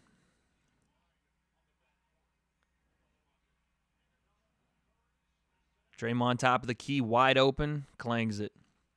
This is a 19-point game, and we're not even midway through the third quarter. If the Rockets got any shot of coming back, got to get the ball going on offense. James Harden gets in the lane and makes a floater. If James Harden can eat up, make some of these difficult shots he takes, anything's possible for sure. Capella smacks one away from Klay Thompson. Here comes James Harden again. For them to have any chance at all, either he's going to have to get hot or Chris Paul's going to have to make something happen, because those are the two main guys. Again, one-on-one, Chris Paul gets in the lane and scores on Curry. That's twice they've gone at Stephen Curry, and twice they got the bucket. I think obviously, what I was talking about before the game, I think they know the tactical advantage lies with going at Steph Curry. That's the easiest thing to see. Either he's KD with the shake and bake and drains the elbow jumper. That's not something I'm just seeing, obviously. I'm just a fan watching a game. Of course, Houston's seeing that he's a liability defensively, and they're going right at him again. Draymond comes to help, and looked like it might have been a goaltend, or a offensive basket interference, but Capella gets the tip in.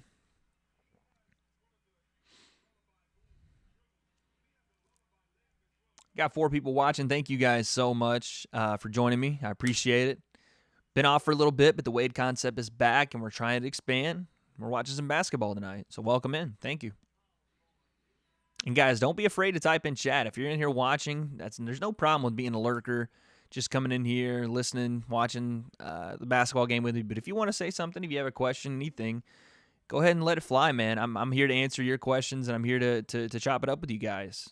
It's so much more fun when I can talk to you guys and have conversations while the game's going on, because I think that makes it so much more interactive for not only myself, but for you guys. That's why I do this, to interact with you guys and to share ideas and opinions and just be a bunch of goofy people.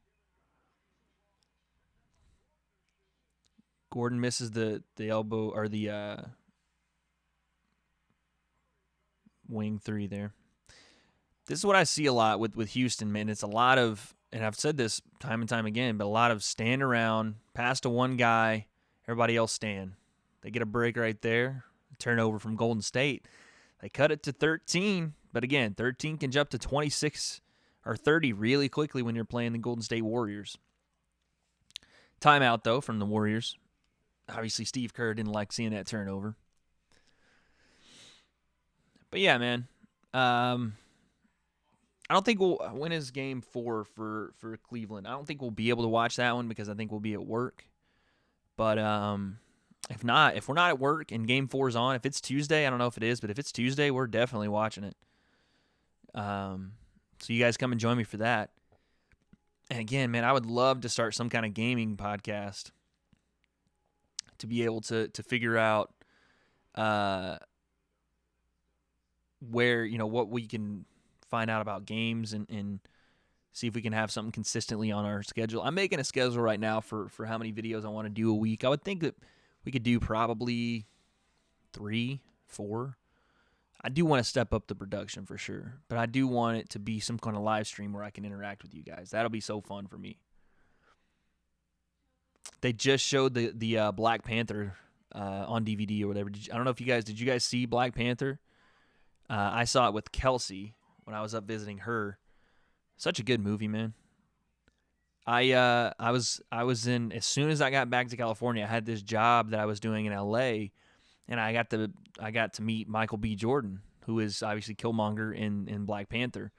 And the dude, I guess he's doing a lot. So I was working for this water company, and I don't even know if I'm supposed to talk about it, but it's my channel. I'm going to talk about what I want. So I was working for this water company, and they were doing some kind of interview with some magazine, and they had all these stars coming in to do the interviews, and they had this kind of skit they were setting up.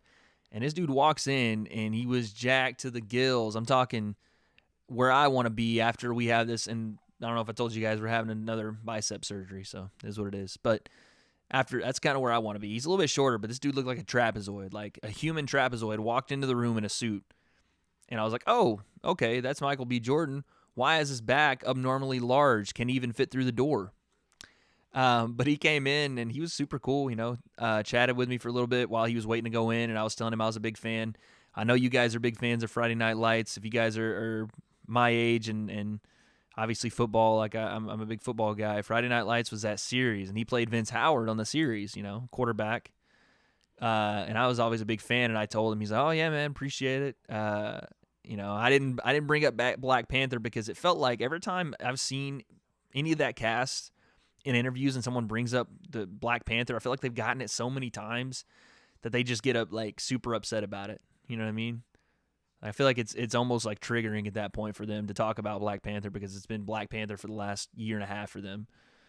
from before the movie to shooting to the upfronts and interviews afterward to the premiere and then having to do TMZs and all this stuff after that, and then just random questions at, the Met Gala or whatever it is. But he was cool. I got to meet, I don't know if you guys knew J.K. Simmons. Got to meet him. What's funny? Anytime I recall J.K. Simmons, the one thing I think about is, the guy from Spider-Man, the first Spider-Man series, the newspaper lead editor or whatever. That was always I can't remember the guy's name, and I'm a Marvel guy too, so I should remember. But always the guy that's always like, Peter, we need some pictures of Spider-Man to frame him. So I can't remember. That was a terrible impression, but I can't remember the guy's name. But he was there. Apparently John Legend was supposed to come the next day. I didn't work the next day, but he had come by. So it was a pretty cool event. But the main part being I got to meet Michael B. Jordan, who's one of my favorite actors. And I think he's doing Creed. That's why he was so big. Or he just walks around like a human trapezoid all the time. I have no idea. There's a well-fitting suit, and then there's, okay, you need to calm down. That suit's going to rip if you shake my hand. And he was on the borderline of the Hulk ripping out of his clothes type suit. It was too much, man. I'm a big fan, but let's get you a better fitting suit, Michael. Steph Curry taking the ball to the rack, getting the lay-in.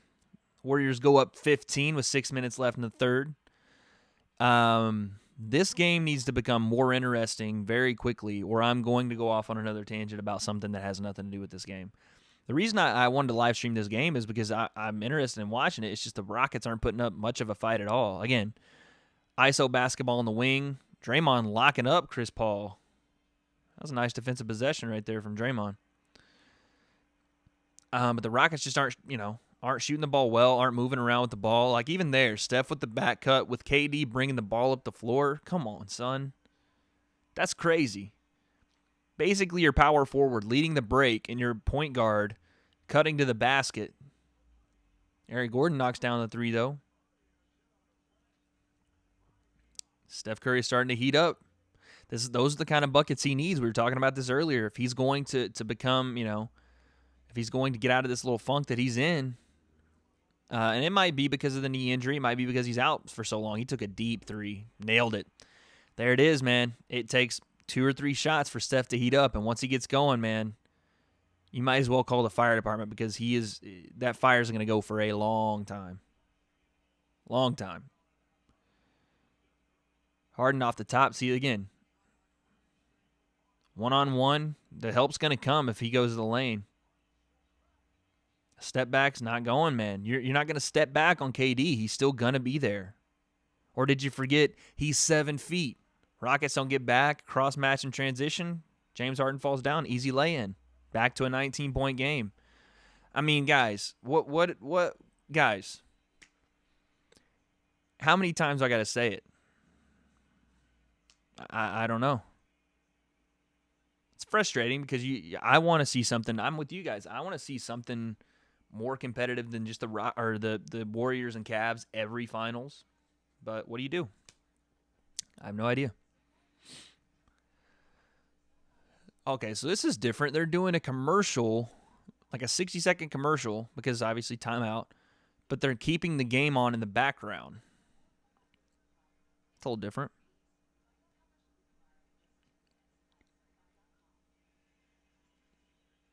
$30-second commercial.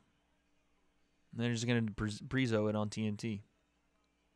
I got my man Chris Webber on the broadcast. Reggie Miller. I know you guys can't hear it. I can barely hear it because I don't want to run into any copyright stuff. I don't know if that still works like that with the NBA, but I'm pretty sure it does. So I don't want to run into any type of problems with my channel. But man, what a bunch of legends. Besides Marv being a weirdo back in the day, didn't he bite somebody or something? I don't know if that's true or if you guys can confirm that, but I'm pretty sure Marv Albert bit a guy or bit a girl, something like that back in the 90s. Some of these announcers, man, got some weird stuff going on outside of calling shots and yelling out made threes. But other than that, Chris Webber, Reggie Miller, two legends, man. Reggie Miller, I don't even know if he's allowed in the state of New York anymore after what he did to the Knicks back in the day. Like if I'm the governor of New York, I put out some kind of uh, ban on Reggie Miller coming to my state. Like as soon as he comes into the state, we immediately deport him. Like immediately close down the border for fear of him taking the hearts away from millions in Madison Square Garden and watching at home. Oh, Steph dancing now. Oh my God. Steph shimmying on him, son. I'm telling you, when this guy gets hot, what do you do? What do you do when a guy goes, he's 24 points, starting to heat up? PJ Tucker, top of the key, clangs that one. It's a 21-point game. I told you guys, this can get out of hand real quick. Steph's going to try a heat check. Oh, Trevor Ariza, nice defense. Here he goes to the rack. Lays it high. Oh, my goodness. He's stunting on him now. Chef Curry with the pot, boy. 17 in this quarter. Trevor Ariza wide open in the corner. He misses. Yikes, this one's getting out of hand quick, guys. Steph Curry's got that great ability to like pull the ball back, step back, and then like pump, like act like he's gonna take that shot, give you a little head fake, and then go to the rack. I think it's pretty widespread in the NBA, people doing that, but he's really good at it. And in my opinion, that's a carry. Like you're turning the ball over, holding it up for a second, like you're gonna take the shot and then running. But I mean, if they're not gonna call it ever, then I'm okay with it. You know what I'm saying? Like, it's just like traveling. If you're either going to call it or you're not going to call it. You can't sometimes call it, sometimes not, even though it's there prevalently. Like, if they're going to call that or they're not going to, I'm fine with it. It's a sick move. It's 100% a carry because you're turning the ball over in your hand like this and then going to the rack. But they're not going to call it. I'm fine with it. Looks cool. KD with the step up. Oh, man. Top of the key 3. Not even, it was a contested 3. It's just KD's that much taller, that much better, man. Offensive foul. Wow. KD ran right through a screen. They called an offensive foul on PJ Tucker. I don't know how that's an offensive foul. Yeah, I don't understand that. KD lowered his Slim Reaper shoulder and ran right through PJ Tucker, and they might have been calling it because they thought he flopped, but it looked like he actually took a shot there. I'm gonna show the replay here. Oh man, I'm not sure. And then they teed up PJ too. Yikes, man! It's not looking good for the Rockets. I mean, obviously, barring some kind of miracle comeback here, this game's probably over already, and then we're still in the third quarter. This is what you deal with Golden State, man. You try to keep them down as long as you can. KD, another pull up from top of the key. Missed that one though. You try to hold them down as long as you can, and stay in the game, build a lead, because at some point every team's going to make a run. Every team in the NBA, in any professional sport, a team is going to make a run, and the whole point is to mitigate that run, to take, the wave and try to ride it, and when it diffuses, still be there. The difference is when Golden State makes their run, it feels like it's never going to stop. And all of a sudden you blink and you're down 25 or 30. So when it's like this, when Golden State goes on these type of runs, they look unbeatable.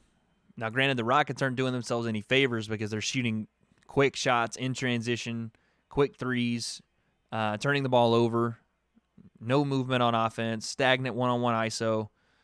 I've been saying it all game.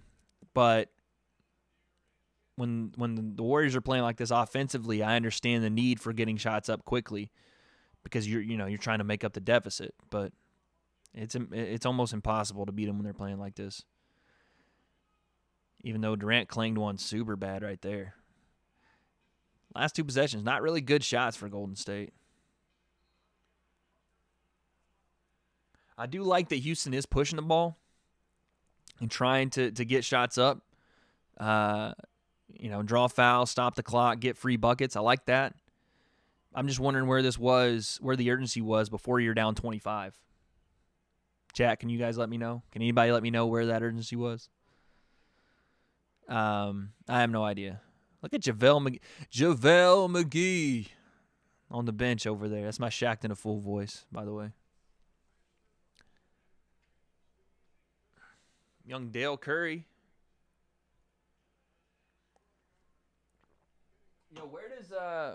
Where does Seth Curry play these days? Is he still with the Kings? Or am I don't know. I thought he was with the Kings last time I saw him play. Or is he even? I don't even know if he's in the NBA anymore. I have no idea. Chris Paul, back-to-back buckets for the Rockets. It's a 23-point lead. Sean Livingston loses the ball.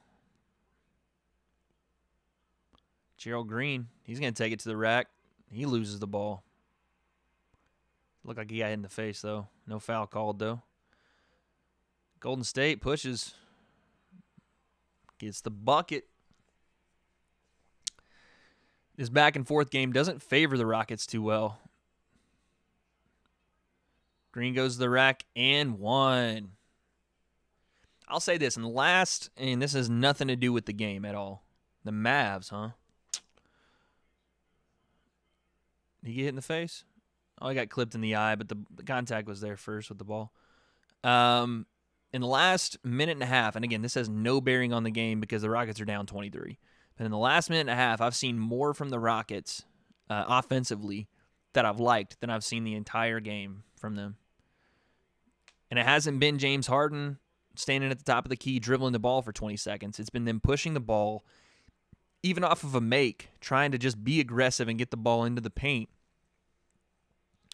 They got a picture of Chance the Rapper with a mustache on in the crowd. Was that Chance the Rapper or was that Karl Anthony Towns? I'm not sure. But yeah, they've shown more in that last minute and a half than they had the entire game, for me anyway. As far as not making tough shots, but making, the right basketball play. Pushing the ball, trying to get, either an easy score or get the foul, draw the foul and get some free points with no time coming off the clock, because that's what you're going to need when you're down 22 or 23. If he's with the Mavs, I wonder what it would take for Golden State. I mean, would he play for, veteran minimum? Would he play for, I don't know what the number is, but would he play for veteran minimum just to play with his brother? I mean, he can't be making a crazy amount anyway. Maybe I'm talking out of my butt here, but I don't think he can be making, crazy money anyway. Then again, a lot of the guys in the NBA that aren't superstars are making crazy money because of their CBA. So, shouts out to LeBron and Chris Paul for that one, I guess. Chris Paul pull up three. He's feeling it, man. Chris Paul is feeling it, and they cut the lead a little bit. If they can get a stop right here, get 2 for 1, and go into the fourth quarter under 20. I'm not saying there's a game there, but at least a possibility.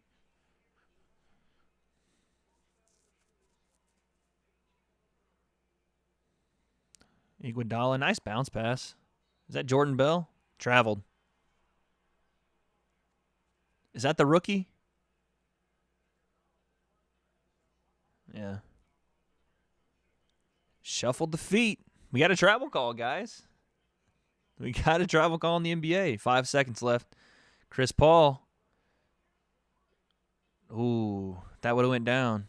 That could have been going into the fourth, down 18, but instead down 21, heading into the fourth. Doesn't look like much of a game. We'll see. We'll go in the fourth. We'll chop it up. I'll chop it up for the next couple minutes here, and then we'll get off of here and go.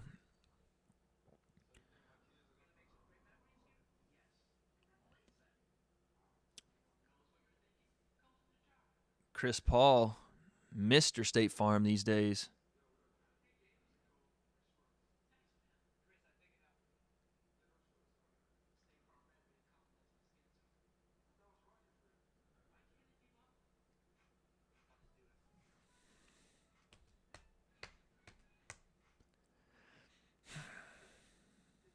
They got my man Common on a commercial, man. Is that an Intel commercial? Sony, something like that? Yo, Common, they used to have them bangers back in the day. Not even back in the day, just like early 2000s. The People. Uh, what is that song that he had? I need one of those Amazon Echoes, man. I need that Alexa because I'll be asking just random questions like out into the ethos all the time. Trying to remember things, obviously, but I'll just be asking. If she was there to, I mean, I'm not going to do the Hi Siri thing, but I just need that Amazon Echo just floating around. Because he had the People. He had, I can't, of course, on the spot, I can't remember. But he's had, I'm a big fan of Chicago rap. I'm a big fan of Common, obviously Kanye, Chance the Rapper. I think Talib Kweli is Chicago rap. I want to say it. I want to say he is. I don't know if you guys watch a lot of battle rap. I'm a big battle rap fan, and I watch this channel on YouTube called Ruin Your Day. They do a lot of like battle rap reactions with a lot of battle rappers. I think that's a pretty dope channel. The Food was one of those songs. Thank you, Jacob. That wasn't that song, but The Food was dope. That was him and Kanye. They performed that on live on the Chappelle Show, and if you go on and even Google it now, you won't find many like actual like recordings of that song. You'll find the live performance they did on the Chappelle Show with that. That song's crazy good. I can't remember the song I'm thinking of where he's talking about this I don't know. It's just this girl who's her husband's getting taken away, but she's the one that put him in the situation in the first place. But I can't remember what it's called. They're making a Uncle Drew movie. Oh, so my man can shoot a movie, but you can't play basketball. I see how it is. I'm just playing.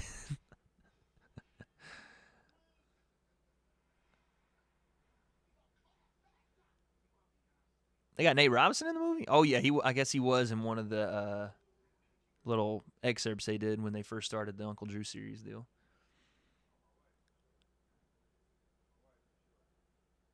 Steph says his wife is his toughest critic. I can see that. Yo, his daughter is like it's crazy. When you watch someone that's in the finals time after time after time, you remember his daughter being like that little, like tiny little girl. She's like in school and stuff now. That's crazy to me. Eric Gordon taking a deep three to start the fourth, clangs it back the back iron. Again, probably not the shot you want, but maybe that's what the game plan is. Shoot deep threes, contested. Draymond to the rack and one. Flexes on Chris Paul. Yeah, Draymond's such a troll. Like, we know Draymond is stronger than Chris Paul and bigger and all that. But, of course, he and LeBron does the same deal. He'll score on like a point guard and just throw it, pat his bicep. That's hilarious to me. Oh, man. This mic has been in my face this entire time. I'm trying to find the right way for the setup to go. I mean, obviously, check that pillow out. Yikes. I'm trying to find a better setup for it for now. Clay, open three, misses. They're trying to put this game away. Run Houston back off the court, but I mean, obviously it's out of reach right now, but the way Houston scores, man, you don't know. Maybe get a quick 2 or 3. Chris Paul dancing, top of the key. Misses the contested 3, though. You cut this to maybe 15 or 12 with 6 minutes left. You still got a game. You get it down to maybe 10 or 8 with 3 minutes left, and this is still a ball game. But it starts with making shots on the offensive end and creating, because they're getting stops. I wouldn't say Golden State's taking the best shots ever. Obviously, the drive by Draymond was good. Stepped on the out of bounds line. Can't do it.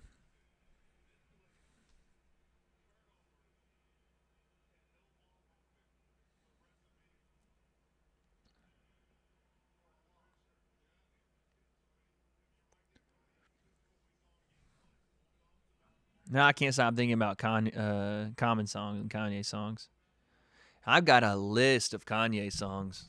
I could go down the list. I know he's on some crazy stuff right now, and he's just out there on his own planet. But man, Kanye back in the day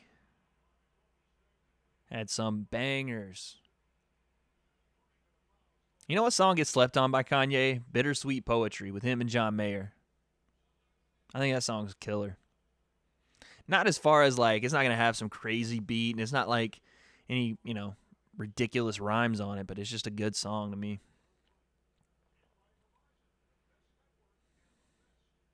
But Chance the Rapper's taking that flag and run with it, man. My man doesn't even sell albums and still sells out somehow. What a gangster. What a gangster. Got one person watching. Thank you for the ride or dies that are watching, man. I know this isn't MMA stuff. I'm trying to branch out a little bit. Thank you all for coming in and even giving it a look at all. I appreciate it. This game isn't the most interesting. I'm trying to keep it interesting for you guys. I know we go off topic a lot, but hey, you know what? It's my channel. I'm going to do what I want. That's what it is. So, thanks for being here, everybody. I appreciate it. Swaggy P trying to flop on him. Steph takes one dribble, open shot, splash. Splashes it.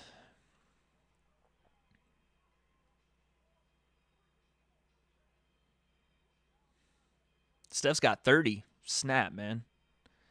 After he was struggling to start the game, just explodes. That's the thing with Steph, too, though. He comes out. Hey, what's going on, Jared? Thanks, man. I appreciate it. Thanks for being here, man. Hey, nothing wrong with being from lurking. Nothing wrong with just watching, enjoying the chat, enjoying the experience. I appreciate it. Thank you so much, man. Steph's got that weird thing where he just, maybe it's just something in his mindset, the kind of a placebo deal where he's just, third quarters for him, he just balls out. Like, you'll see Steph go off in games, but it's most of the time he's going off in the third quarter. Like, you rarely see, he'll go for like an 11 or 13-point quarter, but in the third, sometimes he'll put up 22, 27-point third quarters. Coming right out of half, he just feels good. I guess, coming out that locker room, getting a little bit of rest, and just going off in the third. Trying to get the ball to him again. Sean Livingston got one of the most awkward shots, but somehow gets it to go down a lot of the time.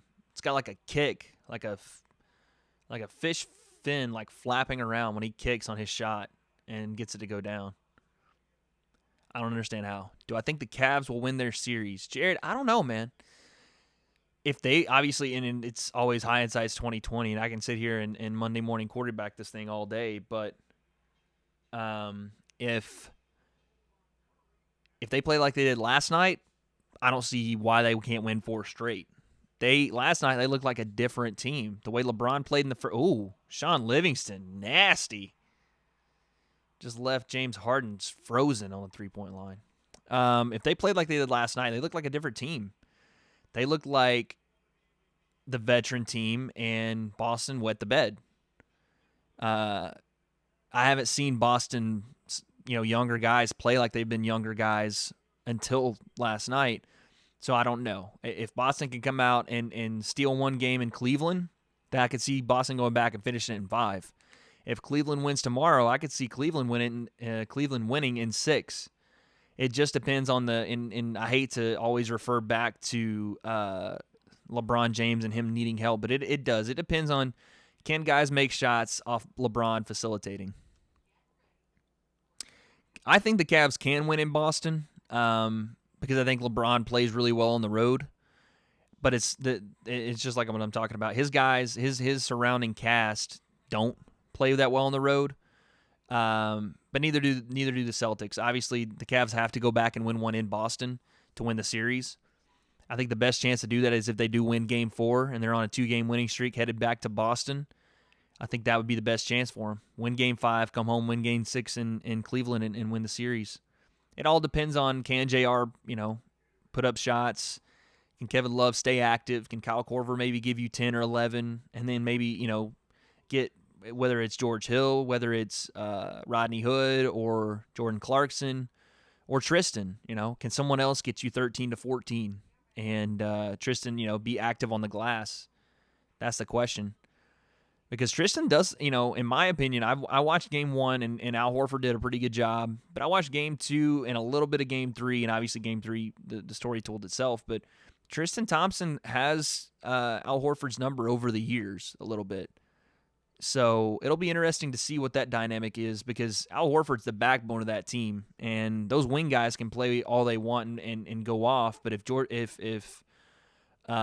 Tristan Thompson's owning the paint and grabbing boards left and right, the Cavs are going to win that series. It's still very up in the air. Boston has shown they can compete in close games and don't get shaken a lot in close games. So I'm not going to say the Cavs are just going to go flat out just win 4 straight. I think the possibility's there for them or 3 straight. I think the possibility's there, but I also think that if Boston steals one in Cleveland, then Boston can finish it out in 5.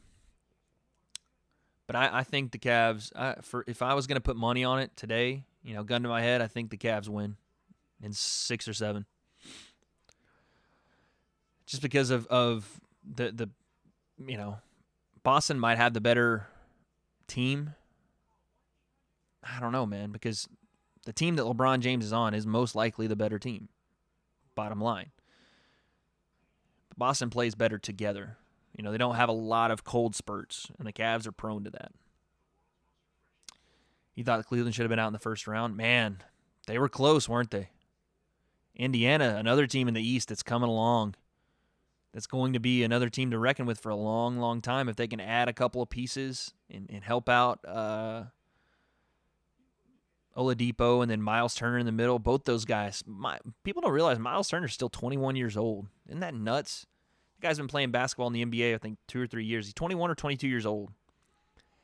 And obviously Oladipo's still fairly young. So if they can add some pieces, man, they can be around for a long time too. The East isn't a juggernaut of a conference, at least not yet. When Boston, when they have everybody healthy, and the 76ers, obviously, when they get older and they become, 3 and 4 and 5 year players, that conference is going to be a tough conference to be in. And I said this earlier in the stream. Draymond gets an easy layup off the inbound. I said this earlier in the stream. I don't know what that leaves for LeBron James. I don't know what that leaves for him in the Western or in the Eastern Conference, because that Cleveland team's not going to survive. Maybe it might not even survive next year.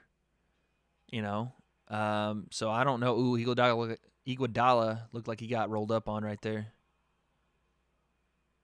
Clay in the corner, splash. Too much, man. Too much. But yeah, I saw that. Jared, I like that core. But Turner, I like Oladipo.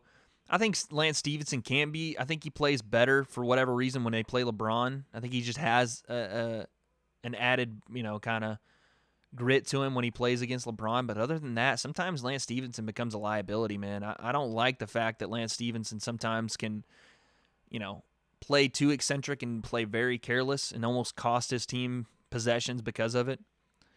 But when they play the Cavaliers and when he plays LeBron, he steps up to the challenge. I'll give him his credit there. And he has the talent and ability to be a great player.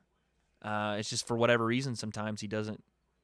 He squanders that a little bit. But I think that Indiana can be around for a long time too. It's going to be one of those things where if you don't catch, LeBron or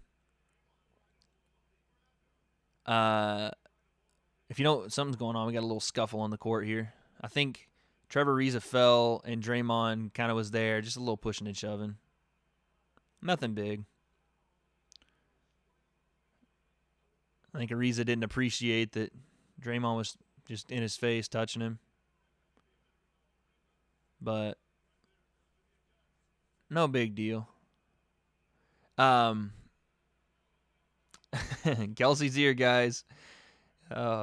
She made it. Woo! Welcome in, cutie. Do you think they should do away with the East versus West playoff brackets? I think it would be cool for the league to see the top 16 teams. Is that what it is, 16? I think that'd be cool. I think that'd be fun, man. I think that a lot of guys like LeBron, of course, would say no.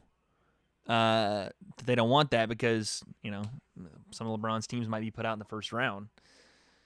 But I think it'd be good to see if they did the kind of that's kind of how the MLB works, isn't it? No, but I think that would be fun, man. You'd see so many different matchups. You could see a 1-8 with Golden State and maybe a team like the Sixers or a team like the Pacers, which would be a rough series for that.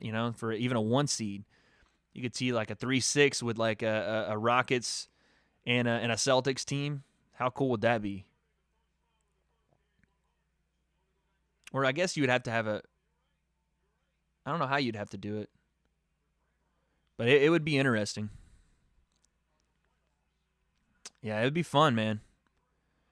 And I was talking about this earlier, Jared. I think that you'll see in I don't know how they're going to do the playoff system. I know Adam Silver's prone to kind of letting the players run the league in that aspect, where he'll kind of bend to their will a little bit, which is cool. I like to see that. I like to see a commissioner that actually listens. As Steph knocks down another 3, this game is over, boys and girls.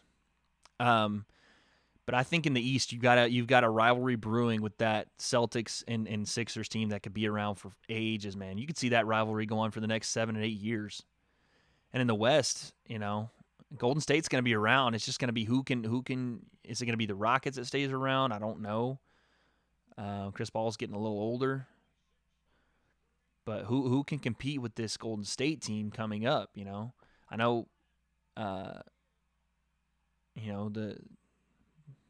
The Wolves are kind of young. They could be around. The Pelicans are kind of young. They could be around. But you don't really have that brewing rivalry like you see with, like you're saying, with Cleveland with the Celtics and the Sixers. And this, in my opinion, this might be the last year that the Cavs make it to the finals unless they add somebody, unless they get out in free agency this year, which Dan Gilbert has never been a guy that's has made the right moves in free agency. I mean, he gave up Kyrie for 3 guys that average, I think, combined 8 or 9 points a game, and an 8th overall pick. So I think he squandered that, and he squandered a lot of stuff in free agency before. And I don't know if LeBron James is going to be there. So I have no idea if they even come back.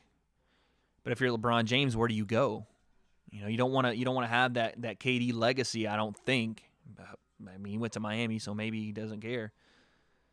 I think if you really want to win titles and that's all you're concerned about, if you're LeBron James, you go to Philadelphia. I think that's where you go. You go play alongside those young guys, man. Talk about the rivalry with the Celtics then. If you have Philly and Boston with LeBron in Philly. How nutty would that be? Nutty.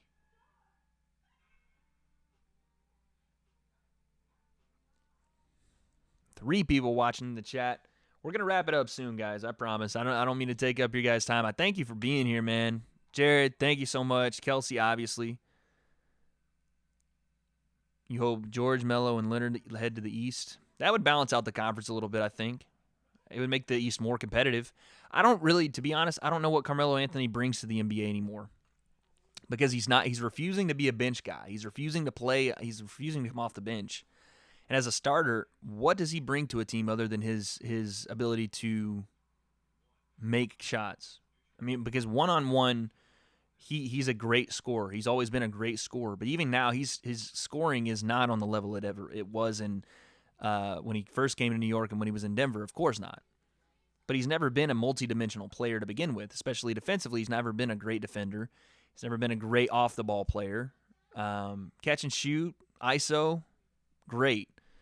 But other than that, what does he bring to a team? If he's refusing to come off a bench and he's taking a starting spot from someone, the only place I could see him fitting would be, in Cleveland or, somewhere where he could be in a starting lineup and be a spot-up shooter.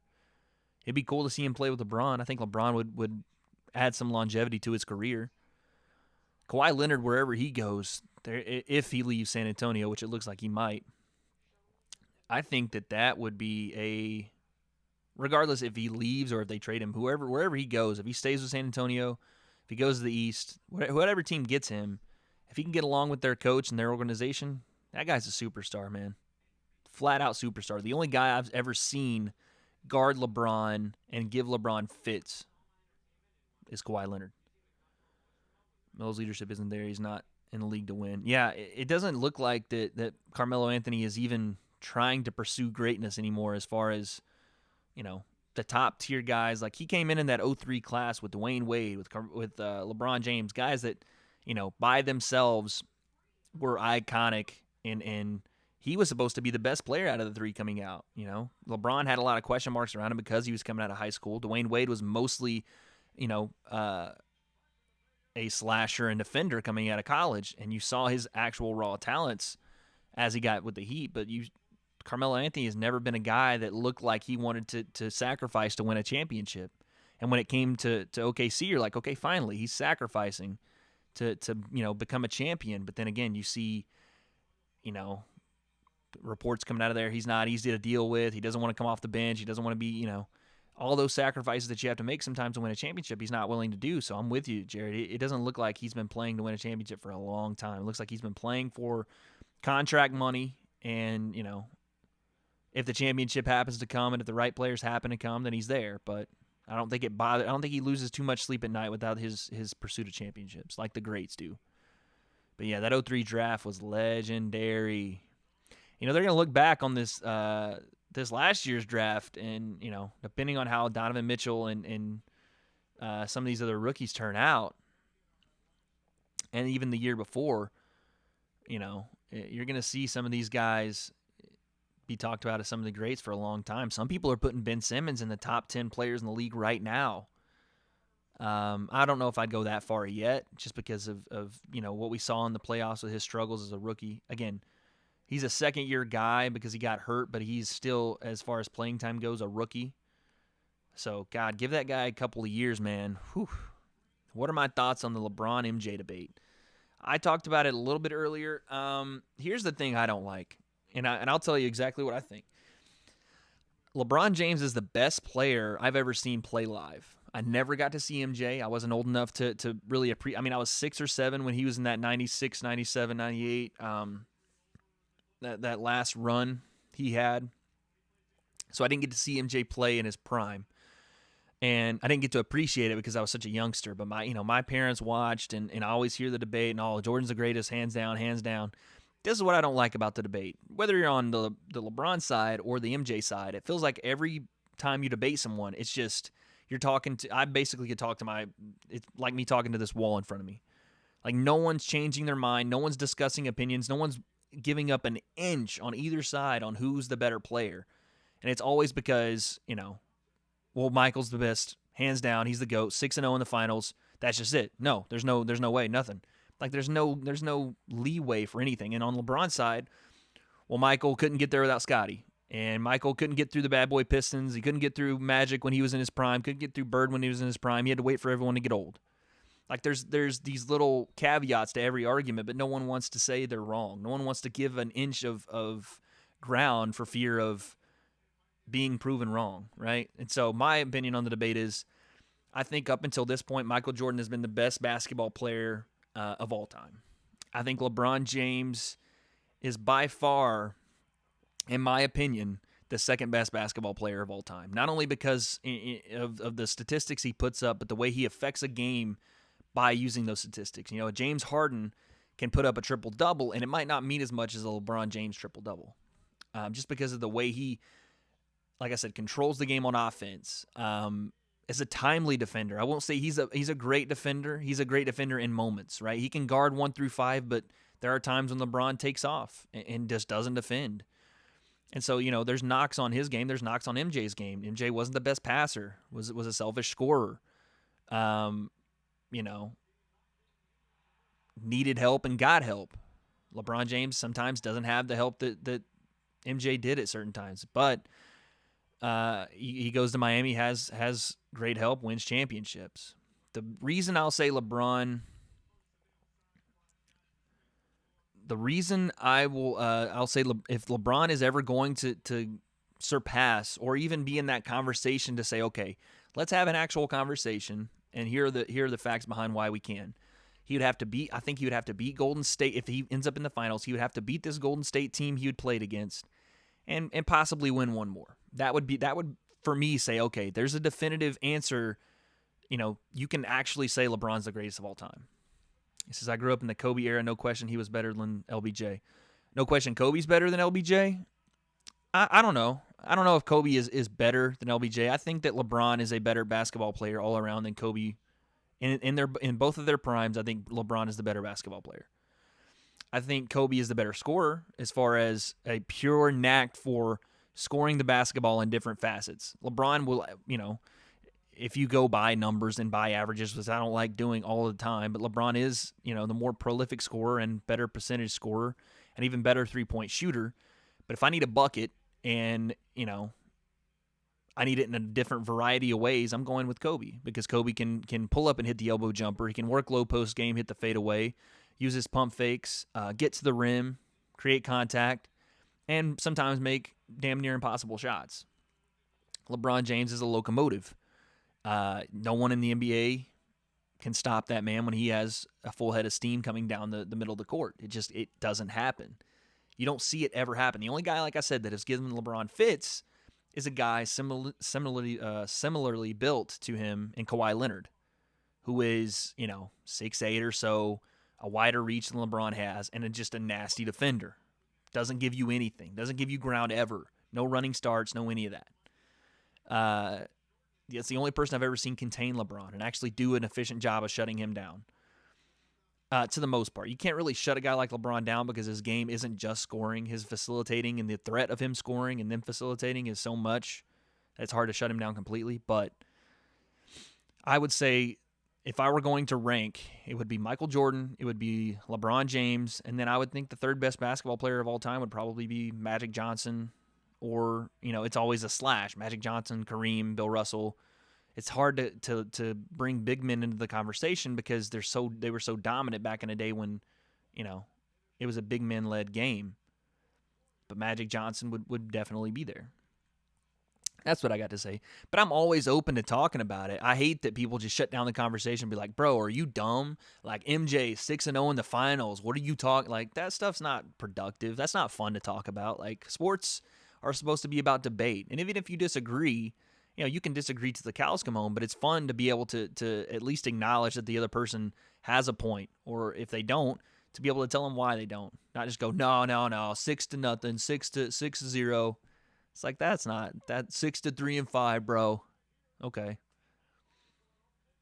But yeah, I still think Michael Jordan's the best basketball player to has ever played. In my opinion, LeBron James is the closest to that as far as not looking like Michael. If we're talking about a Michael clone, then Kobe is. But the best basketball player, closest to it, I would say LeBron James.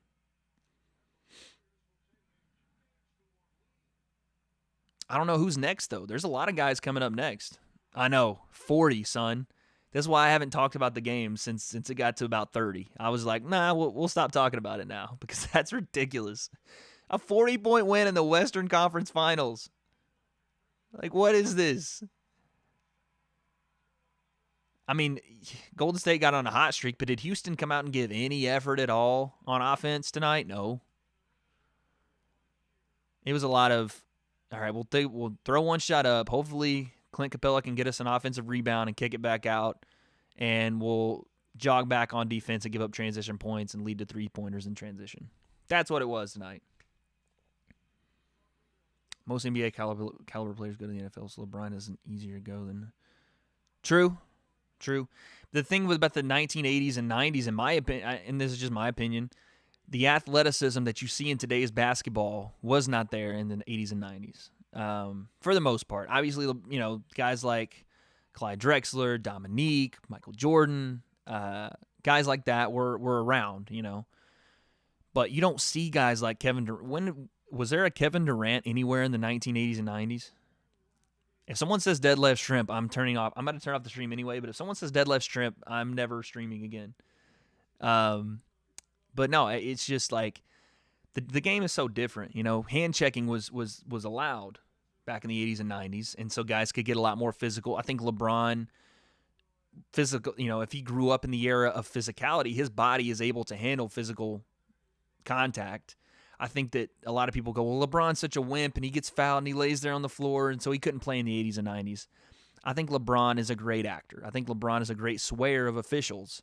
He does a lot for show. He does a lot to show the officials, hey, I just got hit, and if you didn't see it, I'm going to lay here on the floor and let the replay run a couple of times, and then, make sure I touch my face where I got hit. He's great at manipulating the officials, as are a lot of players. But I think with his physicality, if he grew up in the era of physical contact, I think he would be able to take contact, maybe not take contact and finish, because there were some, in the 80s and 90s, guys were laying like shots on people if you came in the lane. I just think that he would be able to facilitate still and get into the lane, i.e. a Magic Johnson type. I don't know if he'd average the points he averaged today, but I do think that a guy with his basketball IQ would be able to change his game to fit the era he was playing in, especially if that's the era he grew up in. I think those things are given. I hate when people go, well, he can't just drive the lane and score on everybody like he could now. Well, no, I don't think he could either. But I think if you grow up in an era where you watch that type of ball being played and you play that same type of basketball with an IQ that the guy has for basketball, I think that you develop a different game. That's all. Hey, man, I appreciate it, Jared. Thank you so much, man. I do appreciate it. I will keep it up, man. We'll be in here chopping it up. At least I got one basketball guy. I got two basketball guys. You and Jacob, man. So we'll keep it going. I always tweet out the stream, Jared. So follow me on Twitter. I got my Twitter down there at the right there, and my Instagram as well. We're trying to do some merch stuff. We got away from it, but we're gonna try to get back to it. Thank you guys so much, man. I appreciate everybody that came in and chopped it up and hung out. The game wasn't too interesting, but hey, man, we got to start sometime, right? So this is the W.A.D.E Concept Podcast. Thank you all for watching, and you guys already know we are debating everything. Thanks, guys.